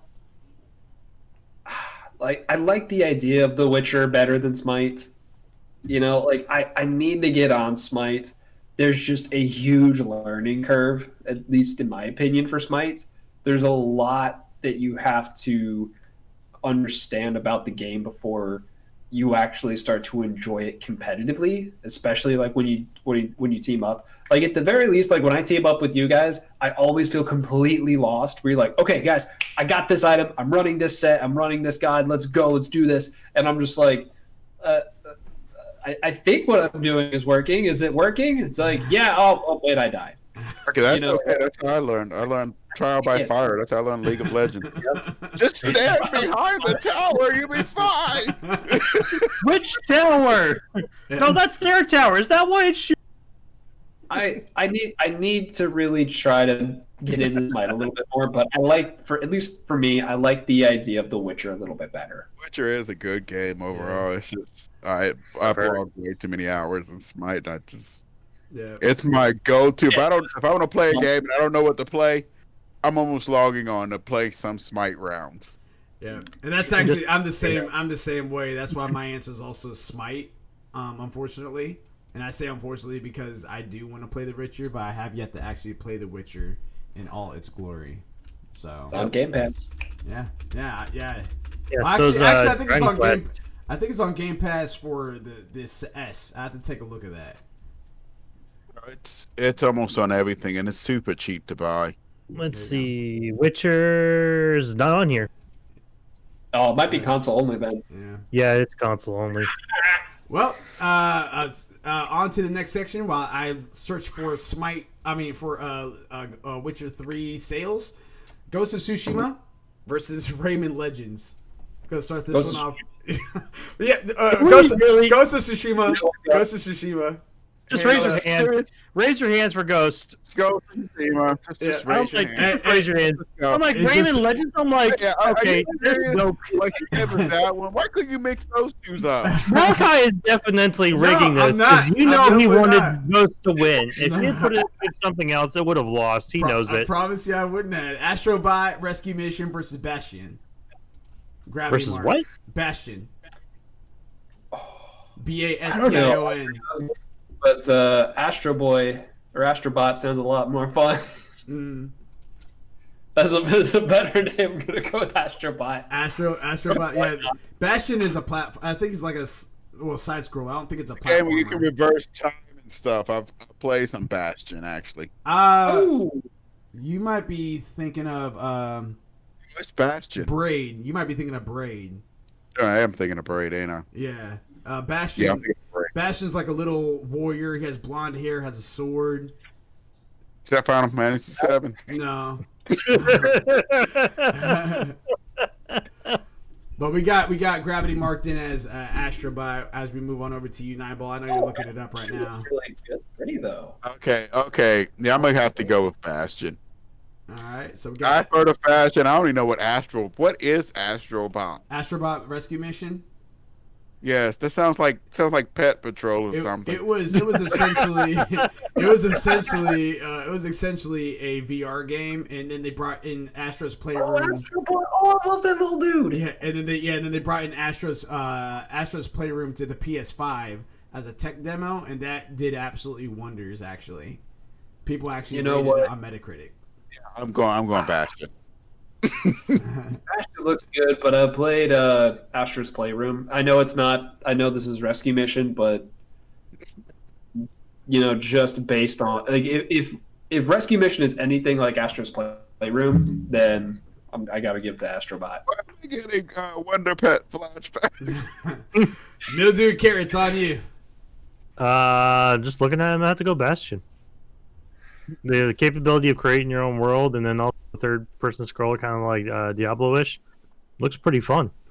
So I'm gonna have to go. yeah, I'm gonna have to do with Gravity. It sounds like you guys are talking like a Paw Patrol thing or something. It's like, I'm gonna have to actually go Astra's Playroom. So if if you or Polar Knights or anyone else in the chat wants to chime in to be the tiebreaker, if we don't hear from you by the time that this round is over, we're actually going to take it to the critics as see what their ratings were. Whoever had the higher rating will go on to the next round. So again, the games was Astrobot Rescue Mission versus Bastion. All right. Battlefield 1 versus Rise of the Tomb Raider. Mildewy Carrot. Rise of the Tomb Raider. Bars. Say on me for watching. Whoop. It's the 9-ball. It's on you. Rise. Just rise up. It's really no thought to it. I mean, I love Battlefield. They're fun and stuff, but I just Oh my god, the new Tomb when I Raider played series. Rise of the Tomb Raider, I basically just clicked, and I was just going through the game like clockwork. So It's on you there. It's Gravity. yeah. You get? Yeah, I think so. What are you breaking? Nothing. Mm-hmm. Oh, that's not good. Let's Yeah, do There it. we go. There we go. Okay, all right. Go ahead there, Gravity. Who you got? Battlefield 1 or Rise of the Tomb Raider? Tomb Raider. Tomb Raider. I gotta go. I gotta go Tomb There Raider. you go. There you go. There you go. Yeah, Tomb Raider is. I think I played at the bare minimum. I played. I think the first redo of Tomb Raider, which I think was Rise of the Tomb Raider. I think. No, that's just Tomb it's a Raider. Tomb Raider. So it's But Tomb Raider, I- Rise of the Tomb Raider, Shadow of the Tomb Raider. Yeah, I do like the Tomb Raider series, especially with what they've done with this more recent iteration of Tomb Raider. So, yeah, definitely got my vote. All right. I feel like she's so real now. Like just seeing the evolution of the Tomb Raider. I mean, don't get me wrong. Like Lara Croft originally being a badass female Tomb Raider was a fun game, but this one just going through the evolution of the horrors and stuff she's faced with it and all, just so good. Who knows? We might get Angel of Darkness again. Would be nice. And then so Tomb Raider won that one. Spider-Man 8 2018 versus Warzone. It's the 9-ball. I would have to go with Warzone. I have not really played Spider-Man. I'm sorry. It's on my immense backlog somewhere. What about you, Mildred? Spider-Man. All right. Gravity Mark 2. Spider-Man. It was really good. Yep. I don't like what they did with the PlayStation 5 with Peter Parker, but I'm still, you know what? I'm still butthurt about that. I don't like it. I don't like change. Not like that. I will. Change the whole thing. Like keeping everything except for what the main character looks like. I will agree. But other than that, it was really good. Like I mean, as I was joking about earlier, the old Spider-Man games, like you would really just shoot your webs straight up, and they just wouldn't go anywhere. Like you could be midair hanging upside down from a web. Like the graphics for this game were a lot better. The mechanics for it were really gorgeous, and it is the entire reason why I'm super excited to get my hands on Miles Morales. Story plot was really good too. Yeah, it was. So Spider-Man won that one as well because I would choose Spider-Man myself. But it's no longer held up by the plot anymore. Going back to the debate between Bastion and the an Astrobot rescue mission. Bastion had scored on Metacritic with a Metascore of 89. User score was 7.7. Astrobot rescue mission 90 Metascore, user score 8.9. So Astrobot is going on. Are you serious? Boo. Are you serious? Mm-hmm. Yeah, Dead serious. boo. I don't believe these critics anymore. Going for round twos. All right, so back to this one. We have Red Dead Redemption 2 versus Genshin Impact. Red Dead. Red Dead. Red Dead. Goodbye, Genshin Impact. Mine was actually Genshin Impact. Yeah, we know. So I voted Red Dead. Diablo 3 Ultimate Evil Edition versus Monster Hunter World. Monster Hunter World. Ooh. The Hunter World. Monster Hunter World. As much as I love the old school Diablo 3, Monster Hunter World really brought something to the game. Yeah, I thought the end of 3 of Diablo kind of just out there. I I can't wait for play Diablo with the Succubus Queen with Lilith. I have a feeling I know where this next section is going to go, but going to ask it anyway. Horizon Zero Dawn versus Dragon Ball Z Xenoverse. Horizon. Was Horizon across the board, or did I hear Gravity say Xenoverse? I said 0, like for Zero Dawn. Zero. Yeah, he said 0, but it sounded like Xeno. Yeah, that- so I think he was trying to. I think he was trying to mess with you there, man. Trying to just have that really bad handwriting on that English paper, so that way when you turn it in, they're like, oh, that's not the right answer. It's like, well, I kind of wrote the word true to look kind of like the word false. So ARQ. I don't know. Is this an F or an A plus? We'll find out. So all right, let me go and take that. Perspectives here. Horizon 1. Yep, Horizon won that one. There we go. Okay. Section B, Cyberpunk 2077 versus Final Fantasy 14. Cyberpunk.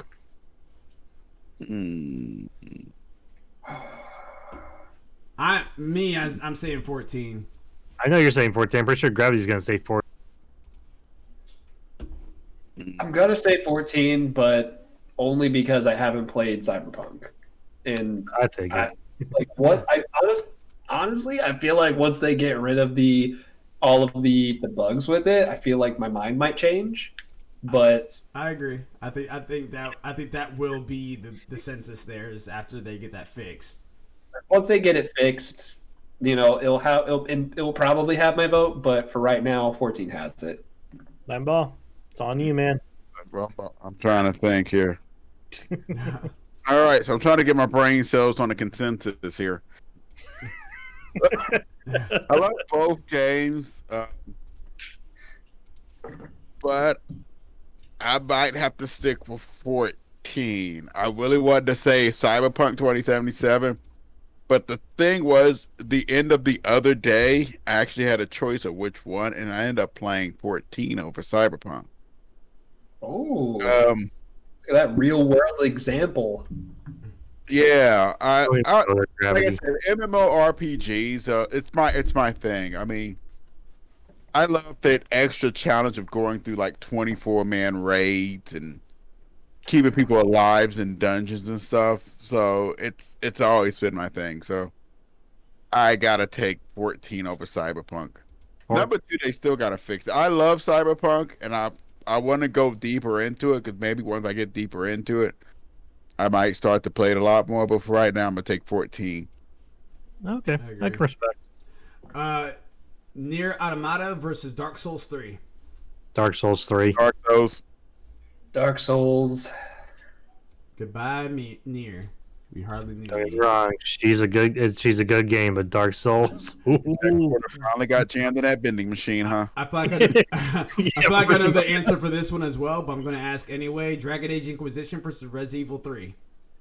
Dragon Age. Dragon Age. I would have to take Res Evil because I've only played Res Evil. I haven't played many of Dragon Ages. Well, you could take Res, but it's not going anywhere because Dragon Age took the cake. I kind of figured that Where's one out. the shot? Yeah. He's shot in the dark. Going on to Section C, Persona 5 Royal versus Final Fantasy 7 Remake. Persona 5. 5. If I had to lose my best game to Persona 5, it's going. Yeah. You guys already know what it is for me. Final Persona Fantasy 7 5? Remake. I'm gonna have to go with Malachi in this one. The remake was good. Let's take a look at the Metacritic. I don't trust these guys. Final Fantasy 7 Remake, PS4, got an 87 with a user score of 8.2. And let's see what Persona 5 has. I have a feeling we lost this one. In the 90s. I think we lost this one. Let's I take a think look. you guys probably did. I spent an ungodly amount of hours on Persona Persona. 5 is a 93 with the 8.7. Yep. The user score is almost identical, but yet Persona 5 wins it. You know how many hours I spent in Tartarus on Persona 3? Probably 100. It's been a week down there, guys. A week. Pretty much. God, I used to love doing that, midnight hours and stuff. All right, so let me go ahead and get rid of that. Goodbye, Final Fantasy 7 Remake. Resident Evil 2 versus Sekiro Die Twice. I'm gonna take Res Evil 2. Sekiro died twice. Sekiro died twice. Sekiro died twice wins. Bye, Res. Resident Evil finally died. They're not. Maybe they'll come back in 6 or 7. Tony Or Hawk. Umbrella, Eight, we got- or Umbrella Chronicles #2. No, Tony Hawk Pro Skater 1+2 versus Borderlands 3. Borderlands 3. Tony Hawk Pro Skater. Oh, Tony Hawk. I actually agree. I'm Tony Hawk all the way. Y'all don't understand good games. We were born on good games. That's a classic right there. I know it's a classic, but still, Borderlands. Come on, the DLCs alone are fantastic, and the whole game itself is fantastic.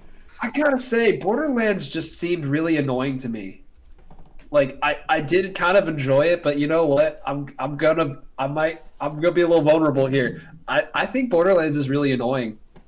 Like the All right, voices we're are. gonna have to play it together, and we're gonna have to learn the good stuff. Right? We'll have to learn the good stuff, Cloudy. I love being I'll- obnoxious. I think it's a little too obnoxious sometimes. It's the good stuff. Section Good stuff. Section D, we got Last of Us Part 2 versus Smite. Smite, Smite just to spite. Last of Us. Still mad. Still mad. They're Mad. not getting my vote. They're I'm not gonna getting go Smite. You're Smite? You Smite, Mildewey? Yep, I'm at the Smite. 9 ball, it's on you, man. I've played Smite, so I'm gonna have to go Smite. I've never really played Last of Us Part Wow, 2. that's not even going to the Metacritic. Last of Us Part 2. I was that close to going Last of Us Part 2, and I was gonna go. You know what? Just I was- just for the sake of it, what is the Metacritic for it? Let's For take what? a look. For Last of Us Part 2? Or for Smite? I'm gonna look up Smite. Last of Us Part 2 is a 93. Smite was depending upon which game you're on. If it's PC, 83, PS4. PS4 70, PS4 it's 79. Okay, so yeah. I was only looking PS4 stats just because that's what we're talking about today primarily. Yeah, 79. All right, so Last of Us Part 2, you're out of the picture. Even though you were like Sorry. Game of the Year, according to At Least We Shit. Tried Gaming, we don't play you enough. Who I'm cares? mad at you. It's what you get. That Last close of Us to Part- going Last of Us Part 2. I was too, but I play too much Smite. Ghost of Yeah, thank Ghost you. of Tsushima versus Astrobot Rescue Mission. I'm gonna go Ghost. Get his rescue mission out of here. Yeah, just go Ghost. Ghosting it up. Ghosting it freaking- up. Paw Patrol knockoffs crap. Rise of the Tomb Raider versus Spider-Man 2018. Rise of the Tomb Raider. Rise of the Tomb Raider. As much as I love Spider-Man, I gotta go with my. You're I going like- with Spider-Man Gravity? I'm going Spider-Man. It's going to the Metacritic. I'm Spider-Man. All right, I'll Rise of the Tomb Raider. Oops, wrong system. Spider-Man has an 87 on Metacritic, 8.7 user score. Give me a second here. Rise of the Tomb Raider is an 88. Wow, Rise of the Tomb Raider outbeat Spider-Man. With an 8 user score. Yeah, 88. Yeah, 20-year celebration. Nice. I mean, user I said, score actually beat it on the for Spider-Man, but we're going off the Yeah. Metacritic score. but I mean, to be honest, the main gameplay and story for Tomb Raider is just fantastic. Mildewy Carrot. What? Pick a number through 1 through 3. 2. Okay, so Monster Hunter World has a bye, which means that this next round has Red Dead Redemption 2 versus Horizon Zero Dawn. Horizon. Then I'm sorry, Horizon. Red Dead. Is that the same for you, Gravity? Yeah, I mean, like Red Dead 2 gives you a lot more options to do, but Horizon's World was just so much more engaging and entertaining. Just say it as is. It's purdy. So that also It's brings it. great. That also brings it down. It has a Party game right there. All right. That I'm brings pretty sure that gets me like, that's a party game. I'm okay losing that one right there. I just got my 2 front teeth knocked out, but yeah, it's a party game. that brings it down to back Monster Hunter World versus Horizon Zero Dawn. I'm giving it to Horizon. I'm doing Hunter. Horizon too. Gotta go to the Monster Hunter. I'm gonna go Monster Hunter. I gotta go Monster Gotta Hunter. go It's to the many Monster hours. Hunter right there. On to the Metacritic. Yep, Horizon. I'll pull up Monster Hunter. I was about to say, Yeah. I already got them both. Horizon has an 89. And Monster Hunter World is a 90. 90. Yeah, Monster Hunter World takes it. By a person. By a 1 vote. Yeah, literally by 1. 1 point. Give it to the world, people. Give it to the world. Monster Hunter. All right, so the lone survivor that we have in column A is Monster Hunter World. It's the 9-ball. Pick a number through 1 through 3. 3. All right, Dragon Age Inquisition has a bye. So Final Fantasy 14 versus Dark Souls 3, Gravity Mark 2. Oh, what was the first one? Final Fantasy 14 versus Dark Souls 3. You got it. That's my pick too as well. Up to you, Gravity Mark. I mean, it's the 9-ball. I'm going to go with 14. So that I hate you all. that wins by default, and then that brings it down to the last bit, which is Sophie's choice for me. Final Fantasy 14 versus Dragon Age Inquisition. I have to go Dragon Age Inquisition. I was like, you better go Inquisition. We're about to have a fight if you did. I love 14, but Inquisition wins that one for me. Dragon Age Inquisition. I'm going to have to go with the 14er. I mean, based on what I've experienced with Dragon Age so far, I've got to give it to Dragon Age. All right, I had the Metacritic pulled up, ready to go if that was going to be the case. Dragon Age was a 89 for Metacritic. What was Final Fantasy? Pulling it up right now. 14 is at 89. Jeez. Yeah, so that would have been neck and neck. Wow. Yeah. Wow. So it would have been down to the user score. What's the user score? That's what I'm curious about now. User score for Final Fantasy would have won for user score. Final Fantasy had a 8.7. Oh. So here's the funny thing. If you guys said Dark Souls is also an 89 in Metacritic, but user score is an 8.9. Suck at 14. Well, it didn't make it this particular one. So, That's because of biased opinions. People who haven't gotten through it the whole story. Dragon Age is the sole survivor for Section B. Gravity Mark 2. Pick a number through 1 through 3. 2. Sekiro died twice, gets a bye. Persona 5 Royal versus Tony Hawk Pro Skater 1+2. Persona 5. Persona 5. Persona 5 for you? Persona 5 for you too? All right, Persona 5 across the board. All right, goodbye, Tony Hawk, which leads it back to the back-to-back. Sekiro died twice versus Persona 5 Royal. Persona 5. Straight for the win. Persona 5 on this one. No offense to Sekiro died twice. Well, it's going to die 3 times this time. What about you there, Gravity? What's your pick? Persona 5. All It just right. looks really fun. So the last sole survivor for Section C is Persona 5 Royal. We're down to the wire, guys. Section D. Mildew Carrot, once again, number 1 through 3. 1. Smite gets a bye. Ghost of Tsushima versus Rise of the Tomb Raider. Ghost. Rise of the Tomb Raider. Ghost for me. I'm going to have to go with Rise. Okay, taking it to Metacritic. Let's go. Ghost. Well, we already know I've Rise never of the played Tomb Raider is Ghost. an I'm gonna 88. go off Rise of the Tomb Raider, and I Oh. absolutely loved Rise. Hold on, we're going to have to take a look here. I think Rise may have won it. Let's see. Rise of the Tomb. Oh. Yeah, Rise won it. Rise is an 88. Yeah, and Ghost is at 83. You guys don't know what you're talking about. But here's the thing. Ghost got the better user score. Has a 9.2, and and Rise only got an 8. But here's the thing. Rise is older. Doesn't Ghost- matter. We're talking about the Ghost- generation. Ghost had to learn from Rise, so user-wise he learned. Metascore he failed. So goodbye, Ghost. We hardly knew you. With that, on the flip side, Smite versus Rise of the Tomb Raider. I'm still going Rise of the Tomb Raider. I'm sorry. I'm going Smite. I'm going Smite. Rise. Did everyone choose Rise? Gravity.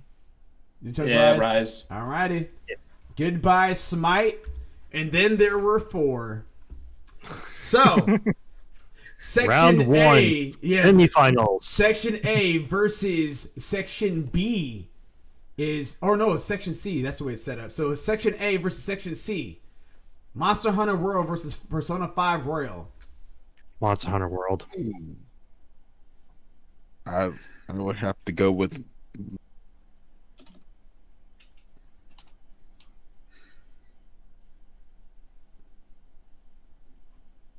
I'm just gonna rip the Band-Aid. Monster Hunter World. I know the Metacritic scores for this, but I 100% the way for Monster Hunter World.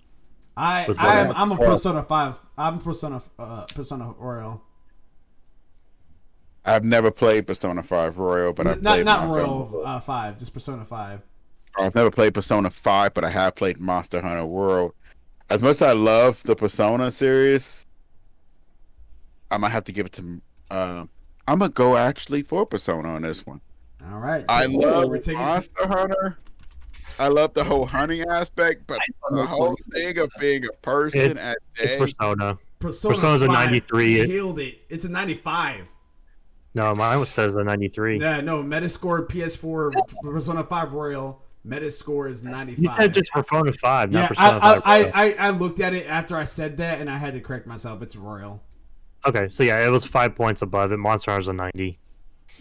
I love Monster Hunter. I'm so sorry to see you go, Monster Hunter. Please forgive me. Don't send the dinosaur. I mean, you got it up to, semifinals. We'll only send a Latreon after you. Maybe Fatty. So, if we end up nominating a game we haven't played, So here we go. we have to play it. You know what? Like, if we end up nominating a game that we haven't played, we gotta end up playing it. Yeah, I agree. I agree. And like I said, this I know. is in my I bet backlog. it's gonna kick my butt to play it. I know that. Dragon Age Inquisition versus Rise of the Tomb Raider. Rise of the Tomb Raider. I'm Dragon Age. Oh no! Oh, I'm sorry. It's got to be the Tomb Raider for me. It's Tomb Raider for you? As much as it's Tomb Raider, as much as I like Dragon Age, I like Tomb Raider a little bit more. It honestly, if it went to Metacritic, Dragon Age would have knocked it out. By 1 point, Yeah. But That's not Just knockout. just the play of just Rise of the Tomb Raider. It's so good. No offense to Inquisition, I love you, but Tomb Raider just draws me in so much more a little bit right now. So that brings it down to the finals, which is Persona 5 Royal versus Rise of the Tomb Raider. Final picks. What is the game of the generation for PS4 for ALWT Gaming? Mildewy Carrot. I gotta go Rise. I mean 5 looks good in the scores, and we've already talked about it. But I gotta put my vote in for Rise of the Tomb Raider. All right. It's the 9-ball. Ooh, God, you hit me at the worst time. I'm trying to think about which one I wanted to take here. This whole thing is just the bad for you. I'm gonna have to again stick with the game I know, which would be Rise of the Tomb Raider. I love the Persona series; they are excellent. I'm actually going through most of them. I did Persona 3. I got 4. I even got Persona 1. I got to play. I forgot I got the PlayStation Mini, and it has Persona 1 on there. Nice. All right. So, but I need to play them, so I'm gonna go with Rise of the Tomb Raider for this one. Gravity Mark II. What'd it do? This one hurts. This one does hurt. I do like Tomb Raider, but I also like me my JRPGs. Um, it, I have to give it to Tomb Raider. I like exploration a lot more than I like my JRPGs. Also, I like a really good narrative story. Sorry, I shat on you, The Last of Us Part Two. Maybe next year, maybe we'll actually get around to playing you.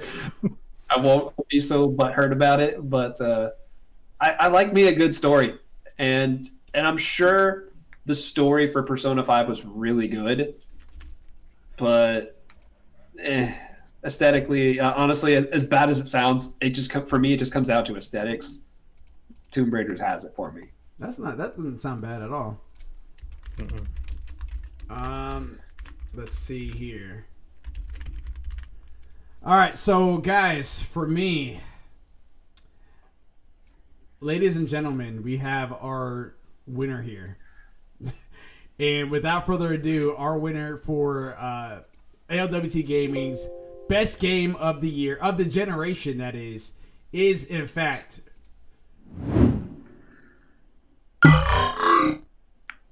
Rise of the Tomb Raider. Congratulations, guys. Yes. That is game of the generation. Best game ever on the PS4. Rise of the Tomb Raider. There you have it. So results are in. No more stuff to be played. It's still in my heart. Final Fantasy VII Remake, and I know it's going to be inside the hearts of Cyberpunk 2077 for Mildewy Carrot, as well as a little bit of that for It's the Nine Ball. And yeah, so definitely good hanging out with you guys and talking nerdy with you guys in video game. We went way over, but we had a good time doing so. So yeah, they had a great time doing so. So everyone that's currently watching right now or listening on podcast services, thank you very much for tuning in. Be sure to check us out Thursday night, Smite night. Every night pretty much. Next Thursday we may not take it because it's going to be Christmas Eve, so we're going to be spending time with our family, having that Christmas turkey, you know what I mean, that Christmas chicken, the eggnog, the shablak, all of that. I don't know about you, Seb. I have a Christmas goose. Bars. What? Be sure again, you guys are checking us on social media platforms on Instagram, YouTube, Facebook, Twitter, Twitch, the whole 9, ALWT Gaming. If you're on YouTube and you can't find us with ALWT Gaming, type in At Least We Tried Gaming, because At Least We Tried, and you'll be able to find us that way. Email atleastwetried.game@gmail.com. And if you guys are ever thirsty or anything like that, be sure to go to Rep Sports, REPP-sports.com. Type in ALWT Gaming at checkout. You get your Raise energy drink, your water supplements, your workout powders, little swag, and all that good stuff. Type in ALWT Gaming at checkout. Get 50% off. And yeah. And most importantly, again, thank you guys very much again for tuning in. We really appreciate you guys. Love you guys. If you guys want to give us a follow, we do little giveaways every so often. Be on the lookout for all of that. We are on our path to affiliation, really close. So if you guys want to give us a follow, we really appreciate that for sure. Just give us a follow on Twitch, and that is www.twitch.tv/ALWT Gaming. Give us a follow, and we'll definitely appreciate and follow back if we can. Yeah. Any closing statements there, gentlemen? Anything you guys want to give out to our friends and family and public? Stay safe. Have a happy holidays, guys. Definitely. To all of you, no matter which religion or demographic and everything. Just happy holidays. Be safe. Best to you all. Most certainly. And of course, anyone that's tuning in, we do ALWT Things Gaming every single Tuesday, 6 p.m. Eastern Standard Time, typically until 7:30. Today was a little bit special because we went ahead and did our PS4 of the generation game. Next week is going to be Xbox One of the generation, and then after that's going to be Nintendo of the generation. And lastly, here soon, relatively soon, we're going to be doing our 9 to 5 segment for January 2021. So be on the lookout for all of that. Yes, very exciting stuff. It's already almost that time, guys. It's already almost that time, right? So again, appreciate you guys. Love you guys. Until next time, Control Alt Complete. Complete.